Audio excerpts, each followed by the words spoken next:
delayed because of some technical problems. Assalamualaikum warahmatullahi wabarakatuh. Tabi pun. Alhamdulillahirabbil alamin. Assalatu wassalamu ala asrofil anbiya'i wal mursalin wa ala alihi washabihi ajma'in. Amma ba'du. First of all, let us praise our God, Allah Subhanahu wa Ta'ala, the most gracious, the creator of the universe, and a peace be upon Prophet Muhammad Sallallahu Alaihi Wasallam as the last messengers of Allah Subhanahu wa Ta'ala. Pertama-tama marilah kita panjatkan puji dan syukur kepada Allah Subhanahu wa Ta'ala yang Maha Pemurah lagi Maha Penyayang pencipta alam semesta ini. Salawat serta salam kami sampaikan kepada junjungan Nabi besar kita, Nabi Muhammad Sallallahu Alaihi Wasallam. Our honorable, all the plenary speakers, our honorable, the chairwoman of the event, Ibu Endang Linirin Widyastuti PhD, our honorable, all the participants and presenters, and our beloved guests. Yang terhormat kepada seluruh pembicara pleno, yang terhormat Ketua Pelaksana Acara Ibu Endang Linirin Widyastuti PhD, yang terhormat kepada seluruh peserta dan pemateri, dan kepada para hadirin sekalian yang telah hadir di acara pagi hari ini. Welcome to the second day of International Seminar, Traditional Herbal Medicine, Indonesian Medicinal Plants under the theme, Future Research and Technology on Herbal Medicine Application for Diabetes and Other Degenerative Disorder. Selamat datang di hari kedua acara International Seminar Traditional Herbal Medicine, Indonesian Medicinal Plant, dengan tema Future Research and Technology on Herbal Medicine Application for Diabetes and Other Degenerative Disorder. Good morning, ladies and gentlemen. My name is Muhammad Rian Hidayat, and I accompanied by my partner, Diandra. It is outstanding chance for us to be your master ceremony in this morning, on Friday, 9 of July, 2021. Selamat pagi hadirin sekalian. Nama saya Diandra Ayu, ditemani oleh rekan saya Muhammad Rian Hidayat. Ini merupakan kesempatan yang luar biasa bagi kami untuk menjadi pembawa acara pagi ini pada hari Jumat, tanggal 9 Juli 2021. So today we will continue our last agenda with a second plenary session that will be guided by Dr. Samsu Hanurdin. But before that, let me read his brief curriculum vitae. Hari ini kita akan melanjutkan agenda terakhir kita, yaitu sesi pleno yang kedua, yang akan dipandu oleh Dr. Samsu Hanurdin. Sebelum itu, izinkan rekan saya untuk membacakan kurikulum vitae singkatnya.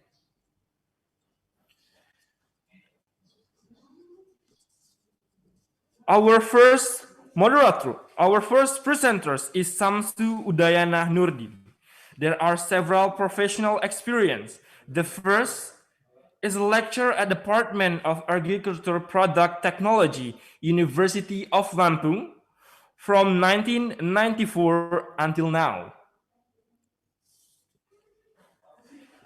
His research interest is all about children obesity and related disease, phytochemically modified starch for degenerative disease.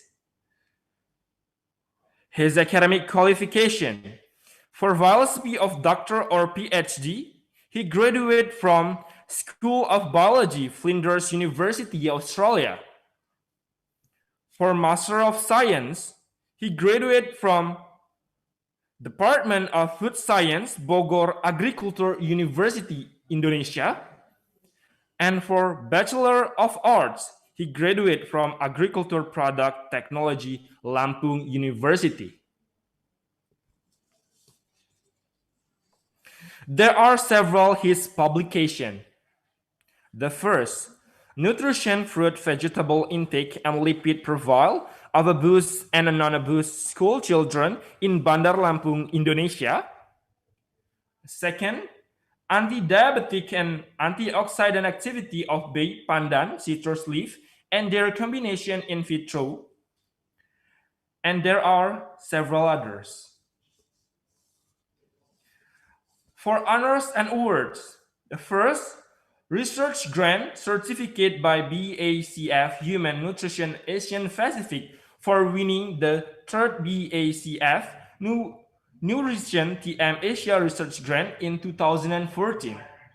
And the second, the same, but in 2015 in Bangkok, Thailand. There is a book that he have wrote. It's all about serat pangan dan kanker colon, dietary fiber and colon cancer in 2020.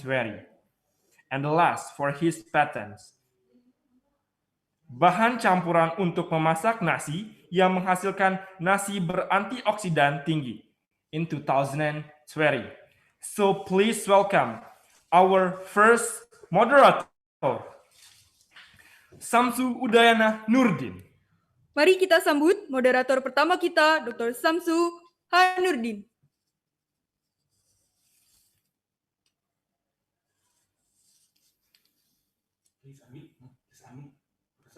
Professor Samsu, please could you unmute your microphone? Okay, thank you, MC, and thank you for the organizing committee that invited me to be a moderator in this session. And Assalamualaikum warahmatullahi wabarakatuh.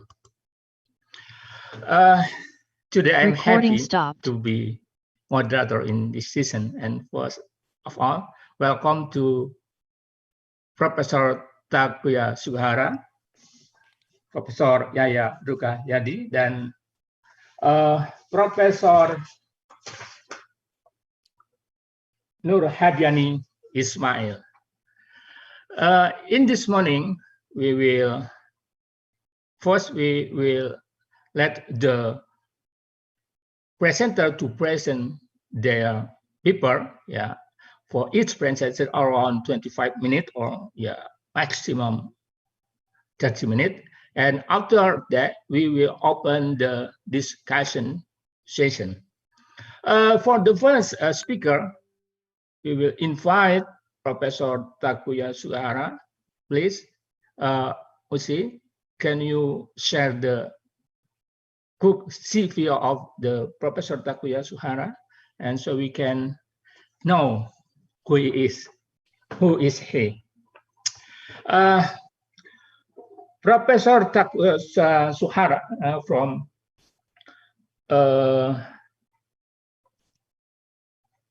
wait a minute. Professor Sugihara from ISTHM University. Currently, he is a special aide to the president of ISTHM University. And also he is director of Food and Health Science and Research Center, I think in the same university, and also the professor at the Faculty of Agriculture at ISTHM University. Professor Takuya Sugihara got education in the first education in the Faculty of Agriculture Kyushu University and the Graduate School of Agriculture in the Kyushu University.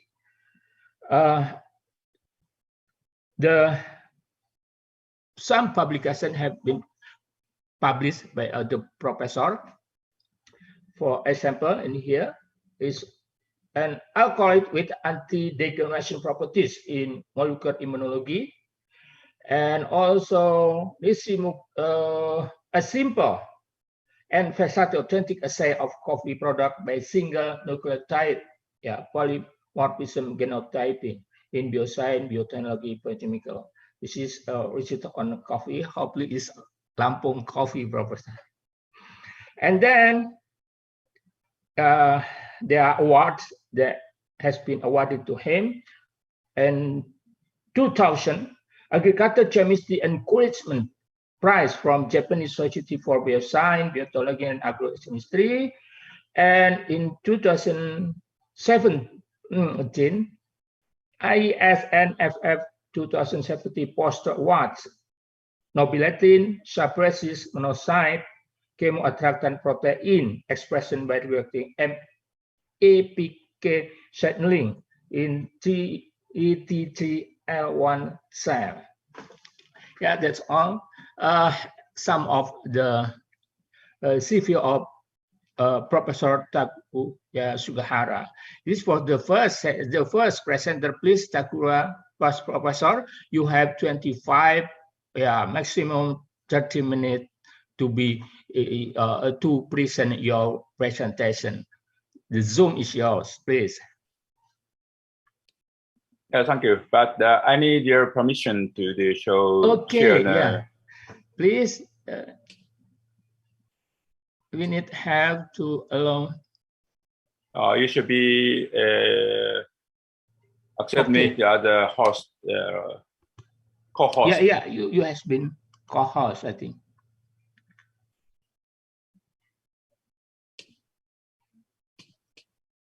Okay, it's okay. It's okay.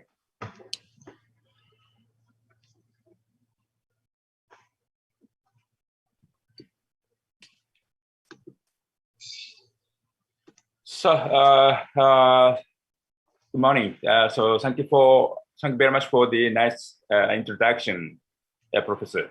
So, it's my honor to have the opportunity to show my some experiment about the food function.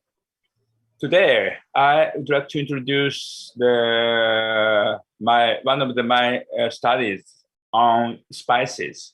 So the spices are used for some dishes and all over the world. So especially today, I would like to focus on the cumin, and it has the anti-allergy functions. So I start my presentation.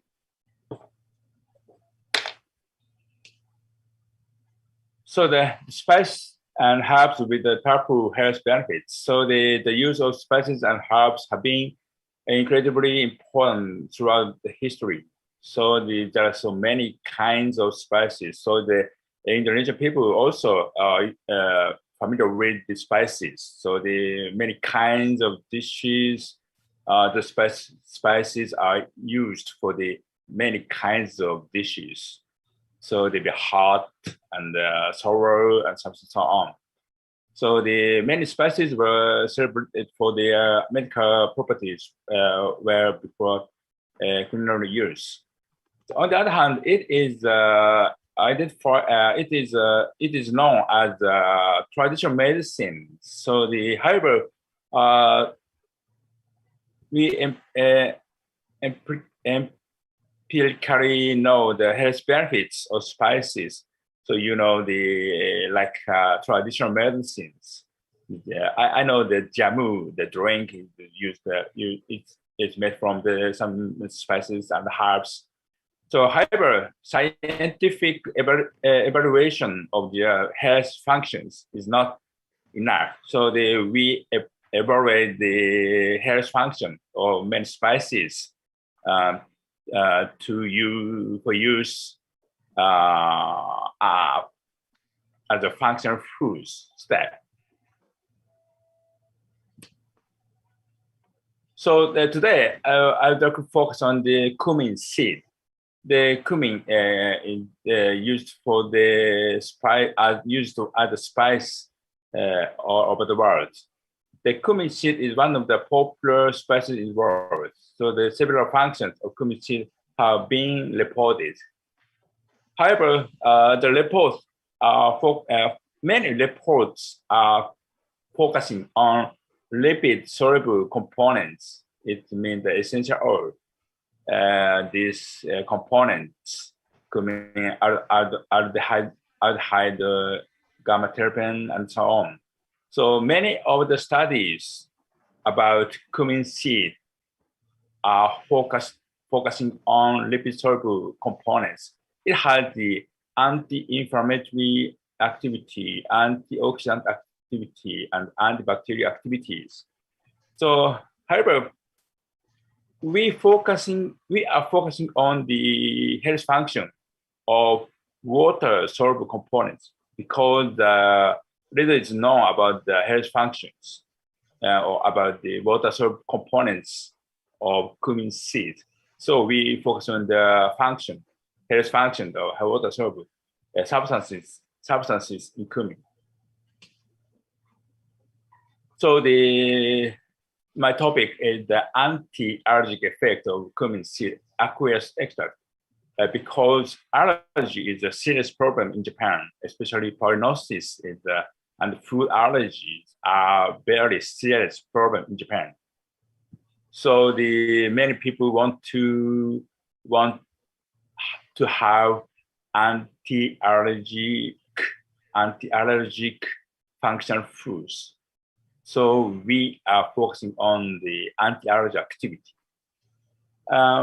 I know the Indonesian people gradually suffering from the allergy. The number of people suffering from the allergy is increasing. So maybe next 5 or next 10 years, maybe the allergy would be a serious problem also in Indonesia. So allergic diseases in Japan. So the 2005 have allergy. The people suffering from the allergy is almost 1/3. However, in 1918, half of Japanese people suffer from allergy. So the major allergy of Japanese people are pollinosis and food allergy and atopic dermatitis. So these 3 are major allergic symptoms in Japan. So especially pollinosis, maybe more than 1/3 Japanese people are suffering from the pollinosis. So many Japanese children are suffering from food allergy, egg and milk and peanuts and wheat.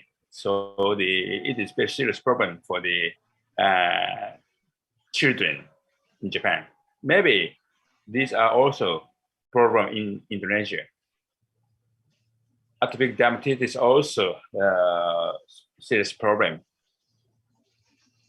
So we need anti-allergy foods. So many of the allergy, including pollinosis and food allergy, are categorized in type 1 allergy. In type 1 allergy, mast cells and basophils participate in the type 1 allergy. There are FcεR1. This is the IgE receptor on cell surface. The other immunological cell, plasma cells, are producing IgE. So the IgE produced by plasma cells are bound to the FcεR1 via bind to the basophils via FcεR1 like this. So the IgE recognize and bind to the antigen embedded in our body. So the binding between the antigen and IgE induce the signal transduction in mast cells, and the granules containing histamine released, and then the histamine stimulate some allergic symptoms. This process is degeneration. This process, we call this process as a degeneration. So the released histamine from basophils enhance the vascular permeability and the expansion of blood vessels. So this is allergic symptoms, major allergic symptoms of type 1 allergy. So we need to suppress the allergy. So we are searching for the food stuff which can suppress the allergic symptoms. So as a result of the screening, we found the cumin seed water extracts are effective for the easing the allergic symptoms. So this slide shows the sample preparation procedure. The cumin seed powder was extracted in the water. This is like almost water. Very it's a 10 millimole sodium phosphate buffer. It's a water. You can understand it is a water at 0.05 milligram per ml and stirred for 24 hours. After centrifugation, we collect the supernatant, water aqueous extracts. We ultrafiltrated the supernatant by molecular weight cutoff 3000. We collect the small molecules in aqueous solution, aqueous extracts. After adjustment of pH, we sterilize the extracts by filtration, and we prepare the ultrafiltrated cumin aqueous extract we call UCAE.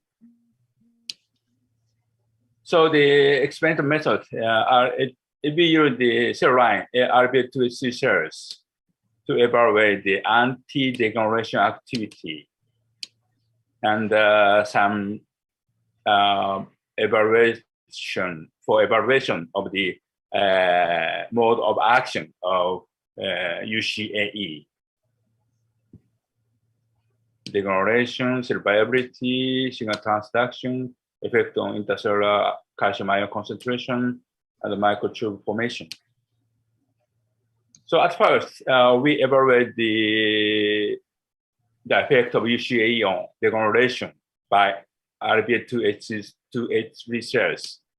So as a result of the experiment, the UCAE suppressed the degeneration of RBA2H3 cells in a dose-dependent manner. In this situation, it has no cytotoxicity.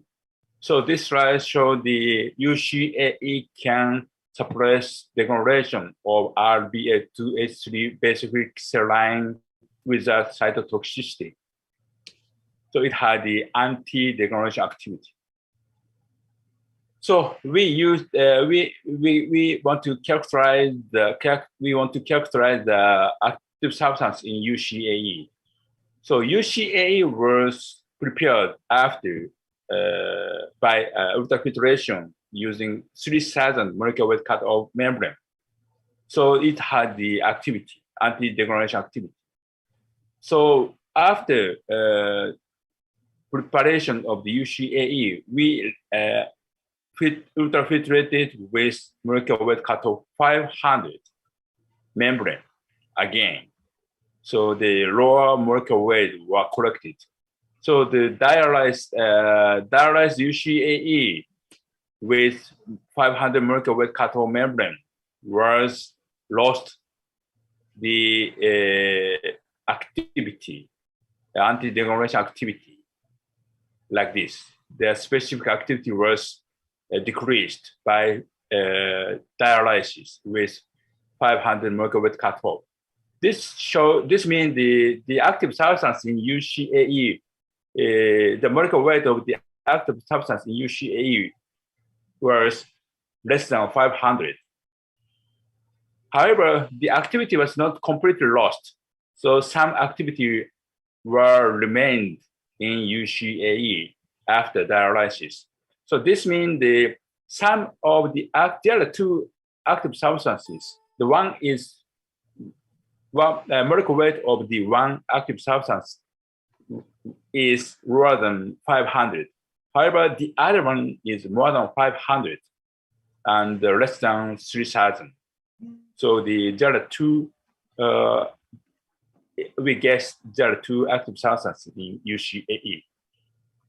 So we evaluate the heat stability.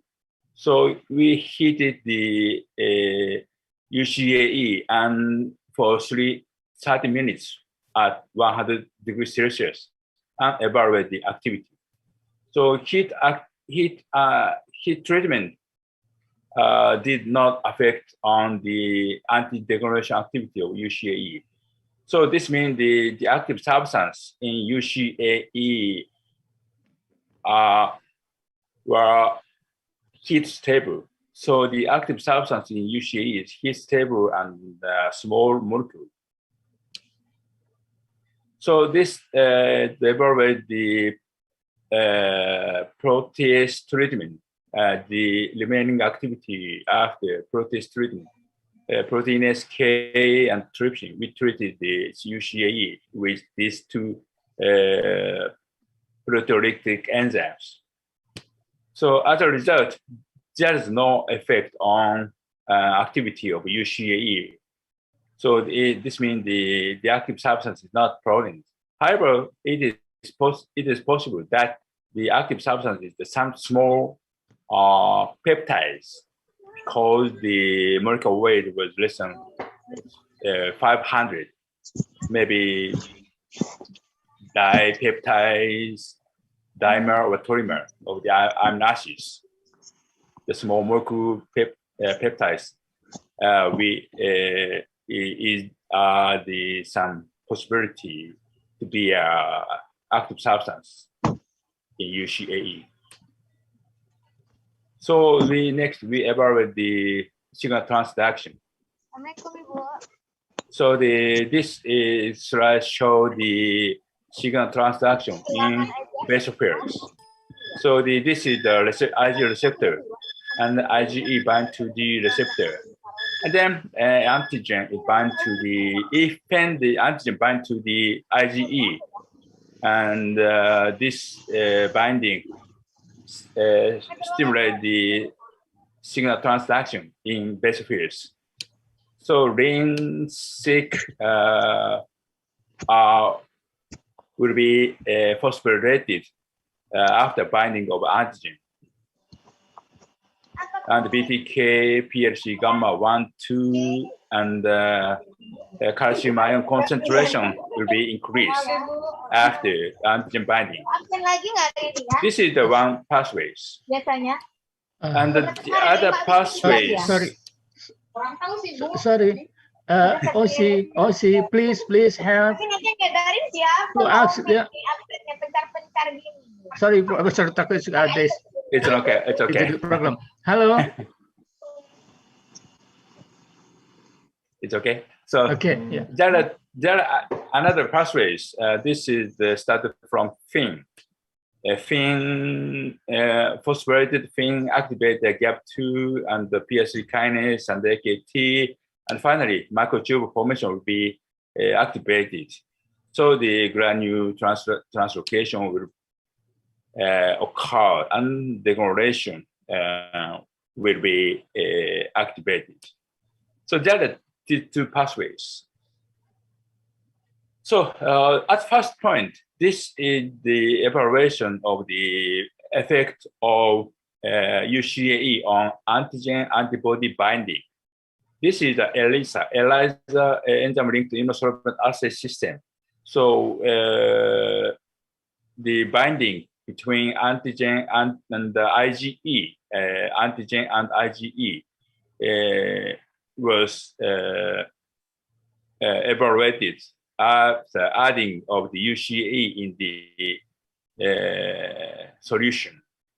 So as a result, UCAE did not affect the antigen antibody binding between, the antigen and the antibodies.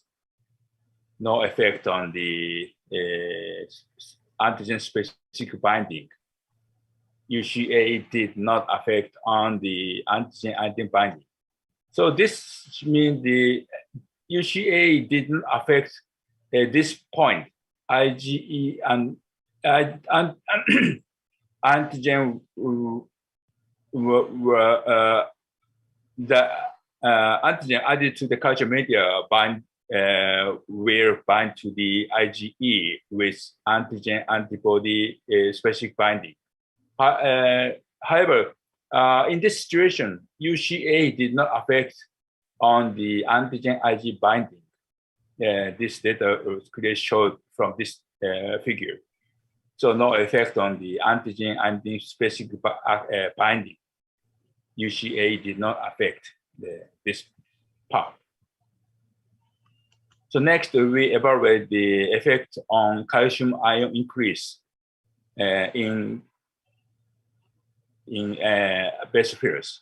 So antigen stimulation induced the intercellular calcium ion concentration increasing.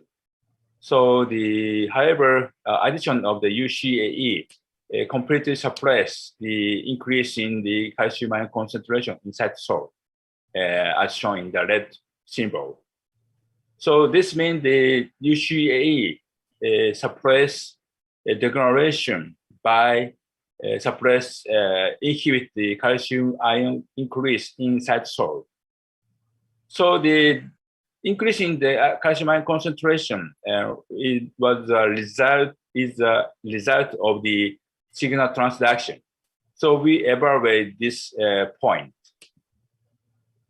So as a result, UCAE suppressed the PLC kinase and PLC gamma 1, 2, and AKTs. So the BTK, PLC gamma 1, and gamma 2 activations were clearly suppressed by UCAE. So this is the reason why the increase in this is the reason why the suppression of the calcium ion increase inside soil, because the UCA suppress the PLC gamma activation of the PLC gamma 1, 2, BTK. So this induced the suppression of the increase in calcium ion concentration. So in the other pathways, antigen induced the microtubule formation after antigen specific binding to IgE on cell surface. So as a result of evaluation, antigen stimulation induced the microtubule formation like this. This is the bunch of microtubule, clearly green colored, compared with the antigen negative. So in this situation, antigen stimulated situation, the addition of UCAE clearly suppress the microtubule formation, as shown in this picture. This slide also shows the UCA can suppress the microtubule formation inside soil. So finally, we can speculate the mode of action of UCAE on antigen-induced degeneration. The addition of UCAE suppress the PI3 kinase and the BTK. So both of these two pathways. The suppression of the BTK induced the suppression of the PLC gamma 1, and the suppression of PLC kinase induced the suppression of AKT. So this suppression of the PLC gamma 1 activation induced the inhibition of the increase in calcium ion concentration inside soil. The other pathways, AKT suppression, induced the suppression of the microtubule formation. So finally, both of UCAE suppressed both of two pathways. Finally, degeneration is significantly suppressed by the UCAE. So this slide shows the effect of UCAE in vivo. We made OVA-induced allergic release model mice. The OVA means the overwhelming is from chicken egg white. So we administer the UCAE to the OVA model mice, UCAE allergy model mice. We induce the allergy by OVA by injection. Intraperitoneal administration of OVA, day 074. And after that, we intranasal administration of OVA was conducted on day 20, on day 21, 21st to 29th. And then finally, nasal symptom was observed. As a result, effect of UCAE on allergic symptoms it was shown in these three slides. The sneezing frequency is suppressed by administration of UCAE.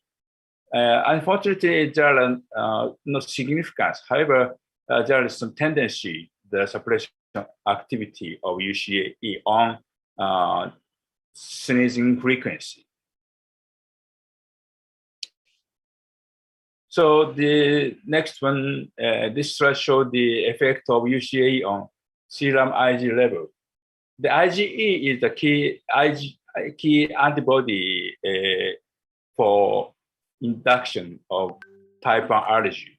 So the administration of UCAE clearly suppress the serum Ig level compared with control. Clearly significantly suppressed, significantly decreased in serum Ig level. So this the administration of UCAE induce the Ig suppression. So this showed the effect of UCAE on Ig production by spermatocytes. So the production of IgE by spermatocytes are not significant, but the tendency to be suppression.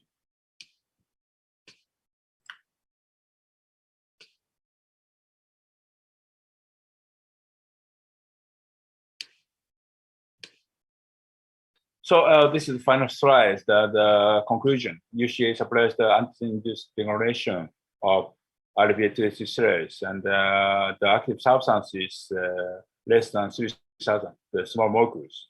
It suppressed, UCAE suppressed the calcium ion influx and the microtube formation. So the administration of UCAE can suppress the OVA-induced allergic rhinitis monomerase. So it is very useful material for the anti-allergy. So thank you for your attention. Thank you.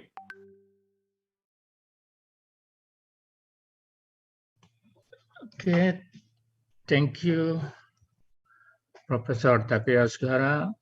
Can you stop the share? Okay, ladies and gentlemen, I think this is very great presentation, deep research, big research, and also I believe this is a very expensive research. So we go to the next speaker, and for the next speaker will be Professor Yaya Rukayadi. Please, Osi, can you share the, this is Pak Yaya Rukayadi, Associate Professor from UPM.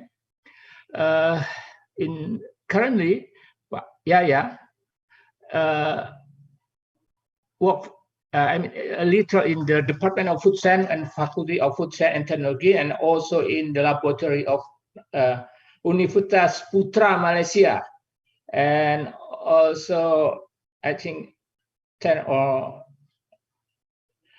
and wait a minute, I also have some here.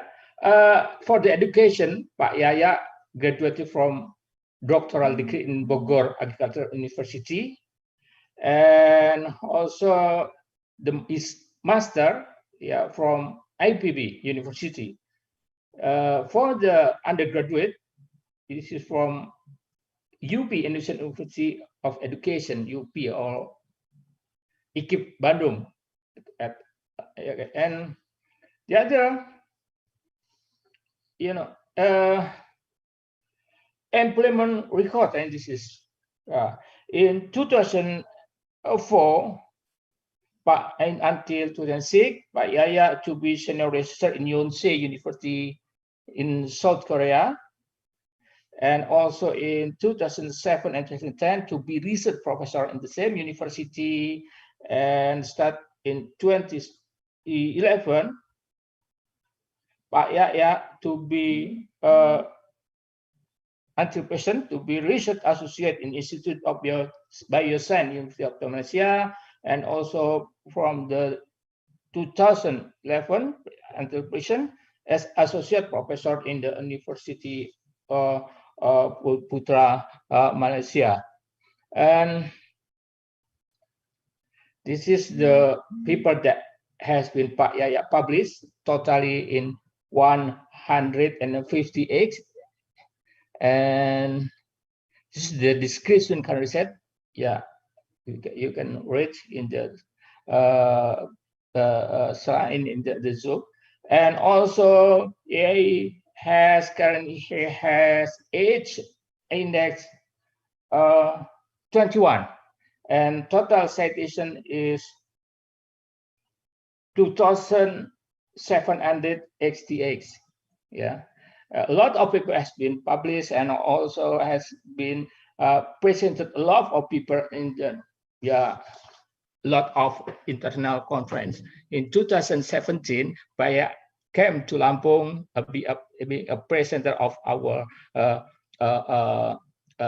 in our national seminar. Yeah, Pak Yaya, now time is yours.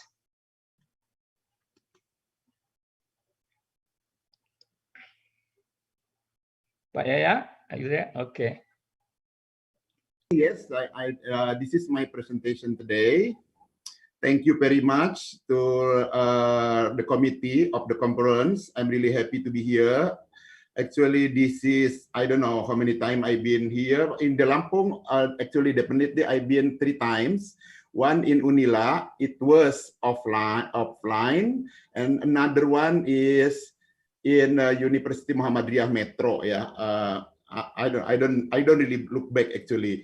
What are the year? I forget. I think Pak Samsu know this one. So this is the title of me. Yesterday I was attend the presentation about the degenerative diseases. It's a scary diseases like diabetes, cancer. It's scary for me, yeah. And then today I don't want to talk about something scary. I want to talk something lightly, yeah. We talk about the anti-carcinogenic activity of piper kubeba berries extract. Yeah, this is a part of my research because I'm always dealing with something antimicrobial. So anti-carcinogenic also is related to antimicrobial. And then the piper kubeba is mostly can be found in Indonesia, yeah. And then this is my way actually, yeah. I been Pak Samsu was my junior when I was in IPB, and he was also a research visitor when I was doing as a research professor in Yonsei University. As the introduction, as we know, in oral cavity, it is cave, yeah. Originally is cave. In Malaysia, we have batu cave, but here we have cave. Yeah, in the caves, a lot of microorganisms. So, but that one is the inhabitant. They have habitats. If it is a balance, the number balance, the environment balance will not attack you at all. Yeah, but when the environment unbalanced, when the your immune system some little bit change or something, and then that's why there will be a problem. Yeah, as we know, about more than 700 species microorganism can be found in oral cavity, in the saliva, in our mouth. Yeah, so one of the problem is if it is imbalance, if it is something happen in our mouth, is this one is a dental caries. Yeah, lot of what is the dental caries actually, many actually the definition, but we always have to refer to WHO. Yeah, so this is the definition by WHO. That's one, the microbial multifactorial disease. Yeah, so this is in oral. Why? So if there is some crackers, dental caries, there is a little bit cap, the microorganism can go into the teeth and make problem. Finally, you got sick in here. They got the inflammation. Yeah. So that's why in here the structures of the teeth should be good. Yeah, should be healthy. Here the healthy one, no cracker. It can be happen because of too acid, not brush your teeth, not mouthrin or something. Yeah, and then you will got the inflammation. So I talk about inflammation. I talk the microbial because later on, related to the what is the anticardiogenic actually. Yeah, you can see in here dental caries also. People they said, you know, it's not really danger, but it is very uncomfortable if you got teeth problem. I remember Pak Samsu also had teeth problem when he was in Korea because of the cool temperature in Seoul at the time. Yeah, this one. Yeah, this is my picture actually. Last year it is MCO. First lockdowns in Malaysia is quite strict. Even I cannot go out. Even I jogging in front of my yard, in front of my apartment, the police come and catch me.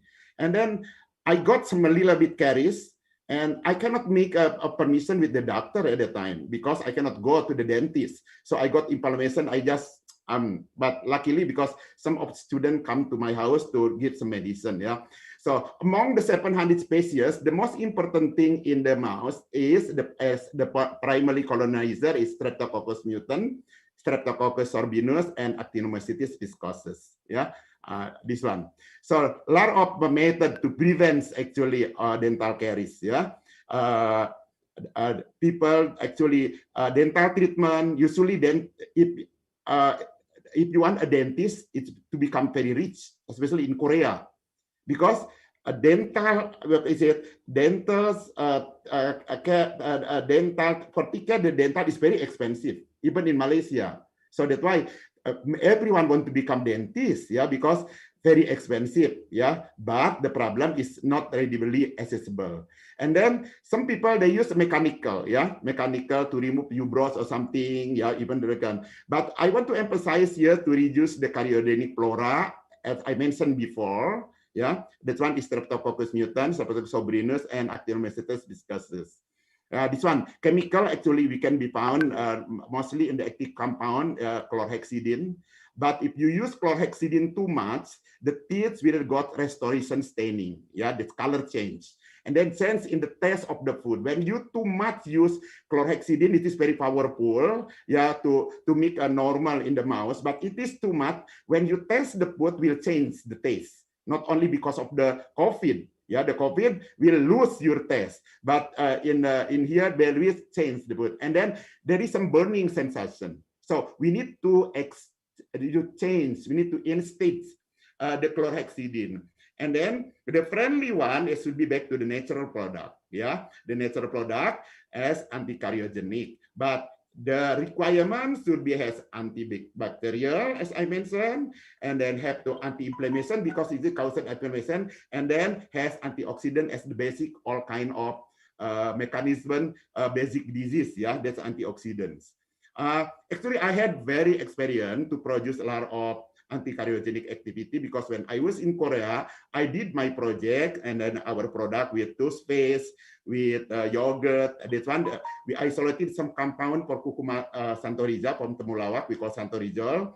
And 2019, and then I forget during 2 years, I had some collaboration with Kimia Pharma Bandung, and we produce one kind of a product is Encansari mouths. So that one in here, the product is the active compound is santorizol isolated from the temulawak. So if you search in the Google, mostly the temulawak about the santorizol mostly is come from our lab, my name. So if you just Yarukayadi santorizol, you can find a lot of publication in there. Yeah, that's why we need to try to find another source. Yeah, I'm really interested to the people Kubeba. what is piper cubeba actually? It's not really famous because people know the piper nigrums. Pepper. There are black pepper and white pepper.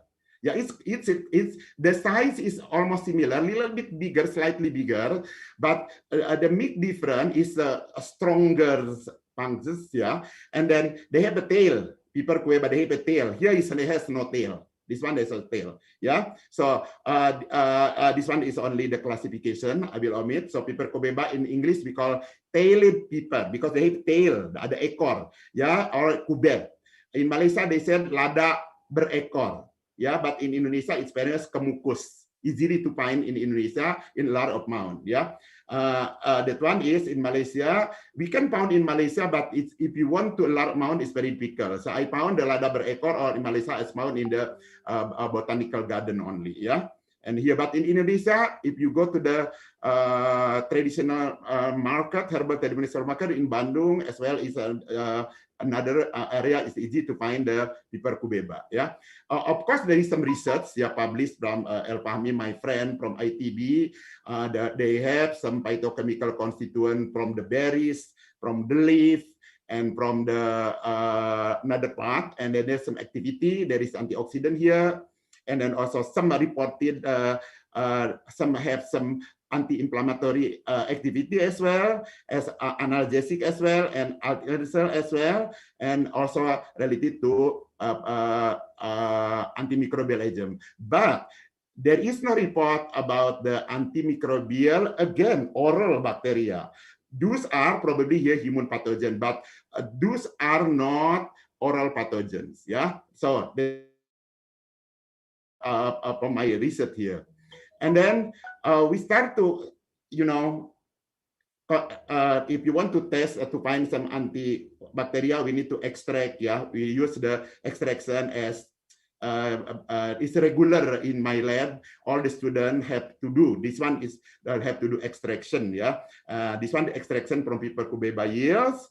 And then we check for antimicrobial activity, again, antibacterial activity, again, 3 first colonizer. Yeah, and then we use the extract, methanol extract, ethanol extract, and hexane extract as the solvent. So we have 3 kinds of crude extract. Yeah, and then we try for antimicrobial activity in here, and then also we pursue with the MIC, MBC, DDA. That's kind of regular based on the CLSI. Yeah, because in the clinical and laboratory standard institute to check antimicrobial, there should be parameter like DDA, this diffusion assay, MIC, minimum inhibitory concentration, and then minimum bacteria concentration and killing time curves. Yeah, this one the results. Yeah, my student Asila, so they this is from crude extract. They check again 3 kinds of bacteria in here, and then this is with different also concentration. Yeah, this is the evidence from. But you can see here aqueous, yeah, extract. Water extract has not active, so meaning the bioactive compound cannot be extracted using water in here. Yeah, and this one again, before this one again, Streptococcus sorbimus, and this one again, Actinopithecus viscosus. Yeah, this is the data. So you can see here the highest. So we are a little bit confusing because again, Streptococcus methanol extract is good, but again, Sabrinus, this one is good. So finally, we extract all. Yeah, we try to analyze. This is the method for identify to determine the MIC and MBC. Yeah, and this is our method usually, and this is the result. Also here we are still confusing which extract we.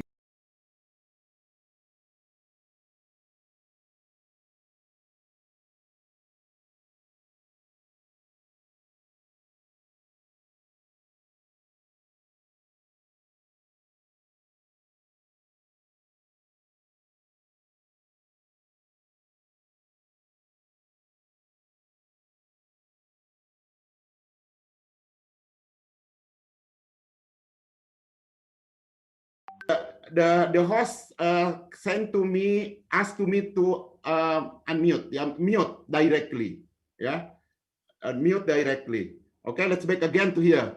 Yeah, this one is time kill curve.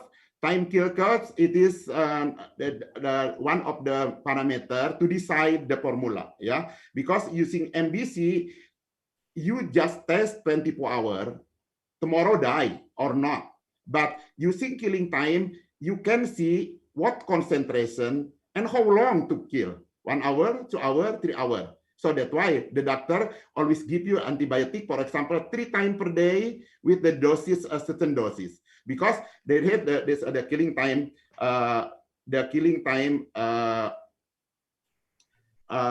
data. So this is, I have a lot of data also here. And then finally, we try to some liquid partition only from methanol extract. After thinking, and then we find something, so we decided we will make some liquid partition fractionation from methanol crude extract, yeah, using hexane, ethyl acetate, and other solvent. Yeah, this is the percentage. So this is the method we use, and then you can hear hexane fraction, ethyl acetic fraction, and then aqueous dilution extra the fraction, yeah, and then we can see that in here even higher, so increasing in terms of DDA, yeah. Also, MIC MBC is getting lower, meaning the efficacy is getting higher, yeah. And this is, you can see in here, like this is the extract actually, but when you put the fraction and to become even bigger, so meaning it's a more concentrated the active compound in there, yeah. And then because anticholinergic related to the toxicity and the anti-inflammatory, and then our mouse, it is eukaryote, so and then what happen, you apply to our body should be non-toxic. So we try also the toxicity, we test the toxicity before anti-inflammation, yeah. And then this one using the MTT assay, and you see here methanol extract, ethanol extract, hexane extract, yeah, and in here, and we can so that is kind of toxic if it is the concentration 6.2 microgram per milliliter. But according to the agreement, 80% survive is not toxic, yeah. But this one is low concentration is not toxic. Higher concentration is getting to be more toxic to the human. And also here the fraction, we check the fraction. Look at it here, the fraction, even the concentration higher, but it's still non-toxic. So meaning it's getting better, yeah. And this one also the tabulation of the data, and also this one is NO productions for anti-inflammatory activity, yeah. All the data, so I cannot explain why you use the NO. It is only basic knowledge, yeah. We can see in here that we compare with the curcumin, because the curcumin is already reported, and they say they have anti-inflammatory and then can produce the NO. And we can see here methanol extract, ethanol extract, even the fraction, they have ability to become anti-inflammation based on the NO production.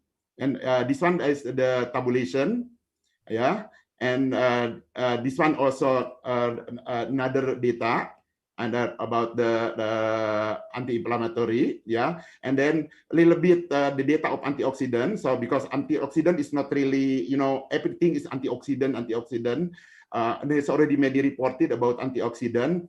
Now I want to identify actually, because I have many extract. I have already crude extract 3 and then fraction 3. So we have 6 extract.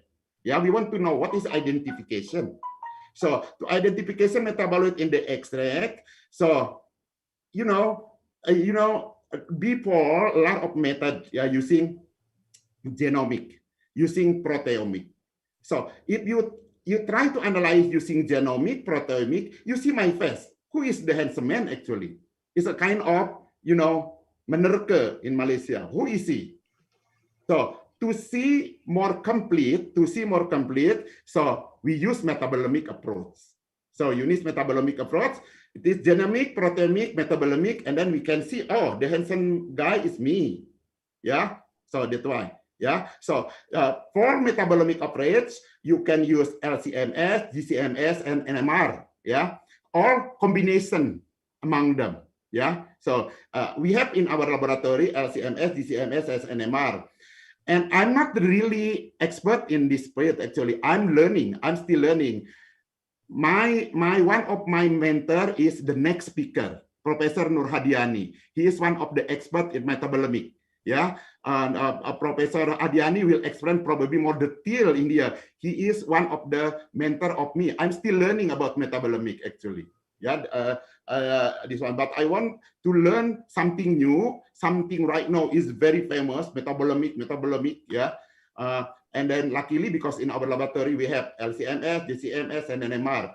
I think NMR in Prof. Hadiani laboratory even much better. Yeah. So the metabolomic studies we can see here. You use NMR, yeah, not LCMS or GCMS. Using this one, you can see minimal sample, spectrum generated its short time, untargeted, quantitative, and non-destructive. Yeah. And then this is NMR we have in our laboratory, yeah. And then we have many extract, yeah, crude extract and fraction. We run all, yeah, using the proton NMR, yeah. This is a lot of data, yeah, a lot of data we analyze, yeah, a lot of data here, yeah. Run any kind of even fraction. We run even fraction. So this is for example only from some of data. We got the number one is cubebin, yatain, hinokainin, hydroquinone. So this one is the active compound based on the NMR, based on the our this one is some chemical structure. And we got, so finally, if after we got, for what actually? What you identify? You have to need to know the function. And then we have the program here, Synomic software, yeah. In Professor Hadiani, my mentor in the next lecture, next speaker, she is the expert in this multivariate data. I learned much from her, actually, from her team, yeah. This one, we analyze this one, yeah. We using multivariate data, and we can see the extract related to the activity. So because I want to check with the activity, the bioactivity is antimicrobial, MBC, and then anti-inflammatory, NO. So this one is a kind of data. I have no time to explain in detail in here. And you can see here also the data. So this one is 1 per MBC. So meaning this is the metabolite related to have antimicrobial agent. Yeah. And then in this data is NO production. See, this all the metabolite in the any kind of extract which has responsible to anti-inflammatory, anti-inflammatory, yeah. And then finally, using that kind of software program, so we can find the elite compound, the most compound which responsible to that activity, yeah. But the program, so based on the antimicrobial here, the MBC, the elite is this one is G, germacremen, cubebol, ledol, piperidin, ledol. There is many kind of ledol. Yeah, we can see the chemical sheet in here. And then this is the VIV value. VIV value representative. It is most. Which one is the what is it? The most influence. What the activity of the antimicrobial. And also here. Magnosalin, yatain, cubebimin, cubebol. This is the PIV value. This is the most compound contribute to the anti-inflammation agent. So we can check this one. So because in application, make a product, so it is very difficult to find a single compound because this is active compound. Yeah, people like my experience with Santo Rizal, I cannot apply in pure. I apply in close to the pure, yeah, still with the extract. So there is another compound in here, yeah. And then this is the validation data. So we have to valid the data is valid or not. Yeah, and this one. And then finally we can conclude here that pipercubeba has antimicrobial again, antibacterial again, oral bacteria, has anti-inflammatory agent activity, has antioxidant, and also we can see different extract, different bioactive, and we can identify which compound is more contribute to that activity. Yeah, so another conclusion I want to say in here, pipercubeba is edible, can be eaten, has nutrition value, also alone of my research, has pharmacological and other biological activities, and it is safe in certain concentration, so it can be developed for functional food, pharmaceutical, or personal care, like toothpaste, like mouse rinse. Yeah, actually part of the research of my student is already published in Molecule. Yeah, about the pipercubeba related to the anti-cariogenic activity. Thank you very much that I can talk today because I have to give the time to my mentor, Prof. Hadiani. Thank you, Pak Samsu. Okay, thank you, Pak Yaya. Please stop your share. Okay. Bapak dan Ibu sekalian, ya, very good presentation, and I think this is big research, long research, and now we can go to the third speaker. Yeah, Professor Dr. Nur Hadiani Ismail. Yeah. Professor Nur Hadiani Ismail is a professor of organic chemistry at the Faculty of Applied Science, University Technology Mara, and currently is the director of Ataur Rahman Institute for Natural Product Discovery. Professor Nur Hadi obtained her BSc Honors Chemistry degree from University of Waterloo, Canada, in 86, and PhD from University Putra Malaysia in 1999. Her PhD thesis was awarded Tan Sri Ong Kee Hui Postgraduate Medal for Best Thesis of the Year by Institute Kimia Malaysia. Ever since, she had been a passionate researcher investigating medicinal plant of Malaysia using cutting-edge science and technology. She is a dedicated teacher, enjoys delivering lecture for organic chemistry and spectroscopy courses. Her freelance and product research group consists of students pursuing final year, master's, and PhD research projects. For her contribution and commitment in natural product research, Prof. Nur Hadi has recognized as top research scientist Malaysia 2017. Professor Nur Hadi was elected Fellow of Institute Kimia Malaysia in 2012 and Fellow of Academic Science Malaysia in 2020. She is currently serving as the President of Malaysian Natural Product Society. Yeah,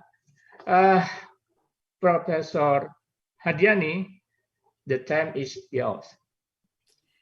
Thank you very much, Dr. Samsu, and the organizing committee for inviting me to share some of our work today. It is indeed a great honor. Let me start sharing my screen here.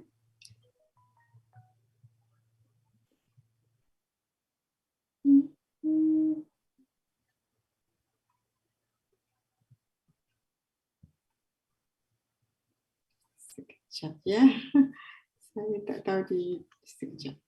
Let me, nampaknya seperti tidak keluar.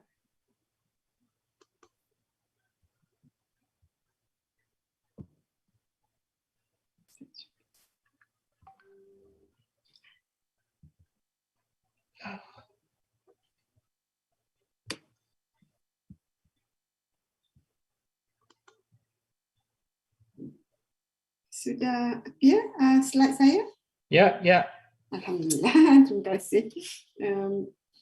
video conference kadang-kadang nervous juga kalau technical issue jadi.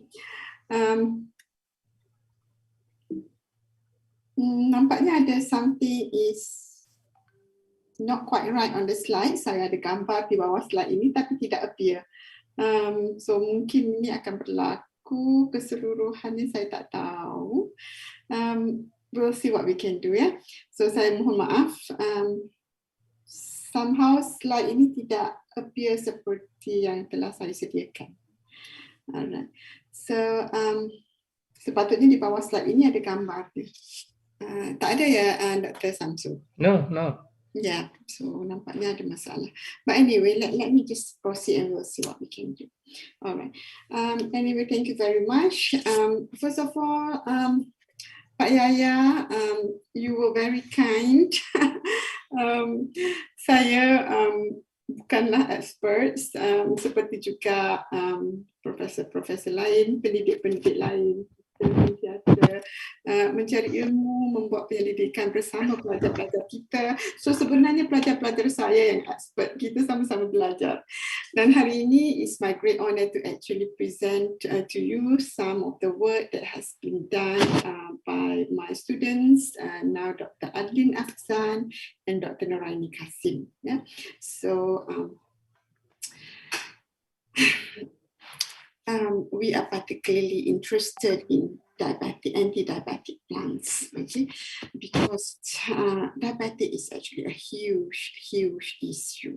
Yeah? In Malaysia, there are about 3.6 million of people who are living with diabetes. Okay? So it is also projected that by the year 2025, 31.3% of adults above 18 years old will be living with diabetes. And there are increasing prevalence of usage of herbal products to manage the diabetes. I'm sure the numbers in Indonesia will be quite similar, if not probably higher. Okay, so this is some of the plants which are quite familiar to Indonesians and Malaysians. These are quite famously used to manage diabetes. For example, Cosmos caudatus or ulam raja, Peria, Momotica carantica, Androcaphis, this is very famous, Philanthus nururi, Centella asiatica, and also Autosimum staminus. We have various products in Malaysia and Indonesia. These are being used to manage diabetes in some ways or another. And our group is particularly interested in this plant, okay, called Mastrotek, or Ficus deltodia. Okay? And this Mastrotek is because it's called Mastrotek because if you observe closely, there are golden tiny spots on the leaf. So this is quite unique characteristic of this herb. Yeah. And there are many products available on the market based on this herb, which are commercially available and being marketed and used for diabetes management. But for these products, the consumers do not exactly know what is actually the herbal material that is being used. Yes, it is labeled Ficus deltodia, but actually there are many varieties of Ficus deltodia. At least in Malaysia, in peninsular Malaysia, we can find at least 7 varieties. There has been reported that there are up to 15 varieties, but some of them are quite rare. Commonly, we can find about 7 in the peninsular Malaysia. I think we have some disturbance from the participants. So, and to distinguish among among these varieties is actually quite difficult because sometimes we have a heterophyly where a plant may show different shapes of leaves in one plant. Usually these plants are differentiated by the shape and also the size of the plant, but sometimes they can be mixed characteristic, and this is always a source of confusion. So why do we have to pay attention to this? Okay, the main concerns in the herbal products are the variability in the chemical compositions, because the variability in the chemical compositions will lead to differences in the anti-diabetic effect. So, since these plants are used increasingly popular as a commercial product, there is a strong need to actually validate or identify which variety are being used, because the variety might have different chemical properties and thus it might have different biological properties. So the efficacy or quality of the products used by the consumer is really in doubt. So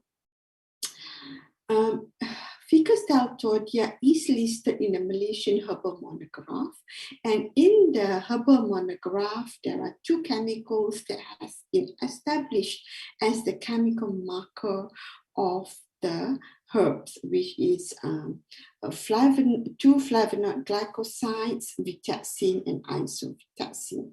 But again, these chemical markers are established without any reference to the varieties of the plants. So the usual analytical quality control that we have seen nowadays are the analytical platform using HPLC and also UHPLC combined with high resolution mass spectroscopy, where the analytical or chemical marker compounds are quantified either as a single compound or as a group of compounds.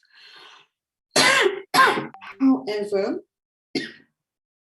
this strategy of targeting a single or a few compounds may not be adequate to measure the actual quality of the herb. Because as we know, a herb, contain a very complex mixtures of compounds. So if we look at a lower threshold of a UHPLC, HRMS analysis, we can see thousands, hundreds of thousands of compounds. So an in-depth chemical profiling actually will be a better view of the actual chemical content of a particular extract of a herbal plant. So, in order to then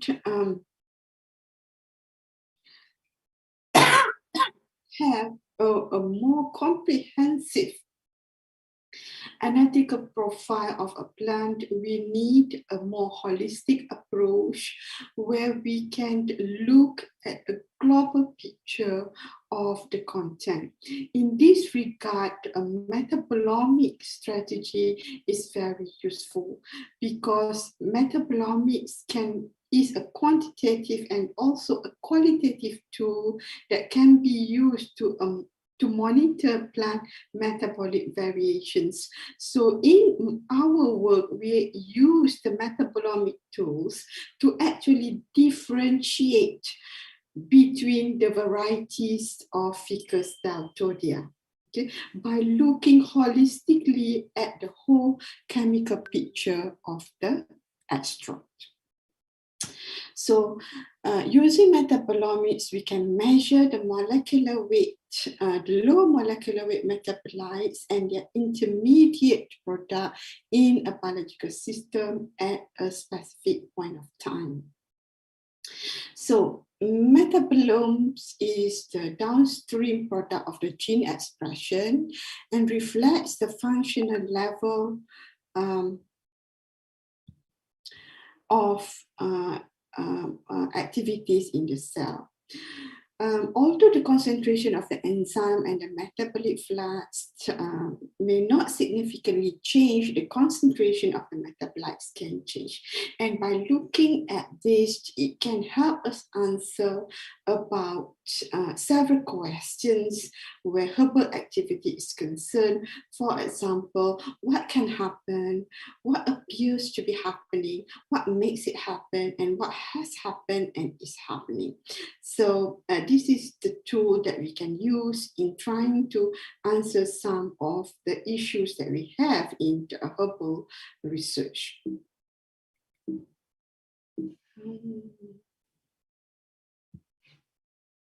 Okay.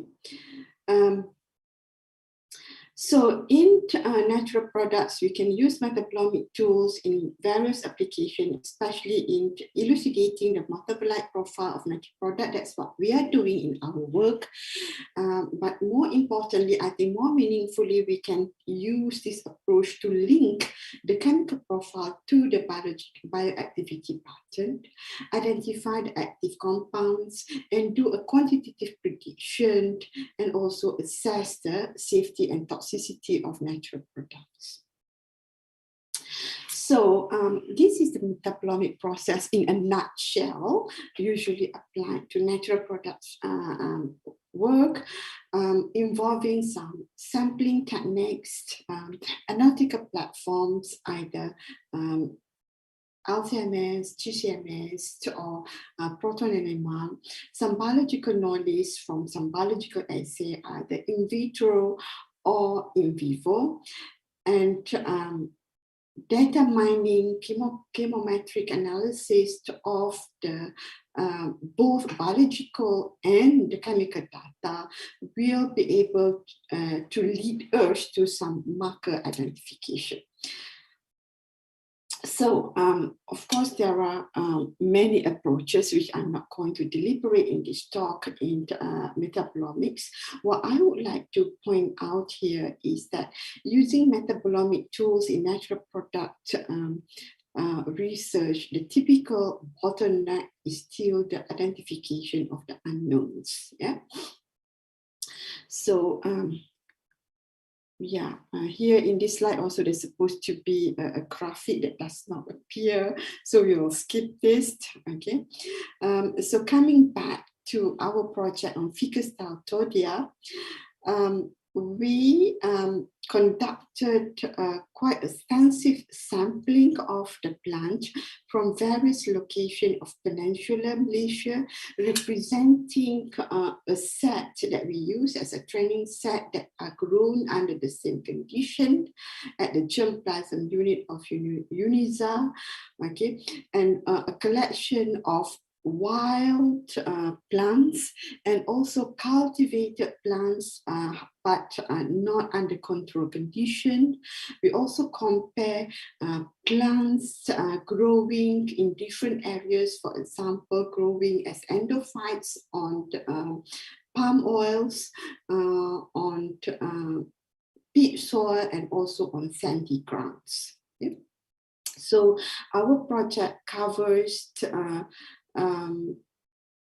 samples under various conditions, and we are trying to use our analytical platforms, utilizing the metabolomic tools, and see whether we could establish the differentiation and use these tools later for quality control of the herbal product.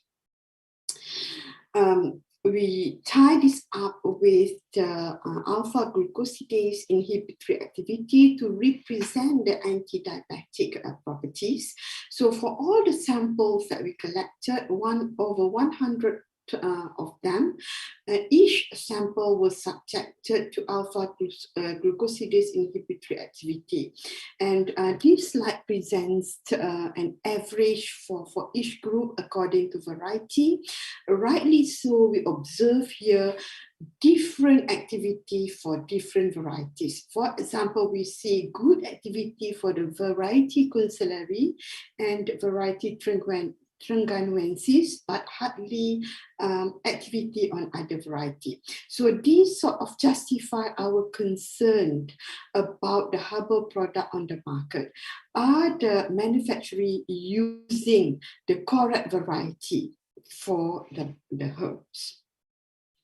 So this is our metabolomics workflow for the differentiation of the herb. We use both platforms, the LCMS platform and also the NMR platforms. For the NMR fingerprint, this is the workflow that we have established. We sort of standardize and optimize this protocol.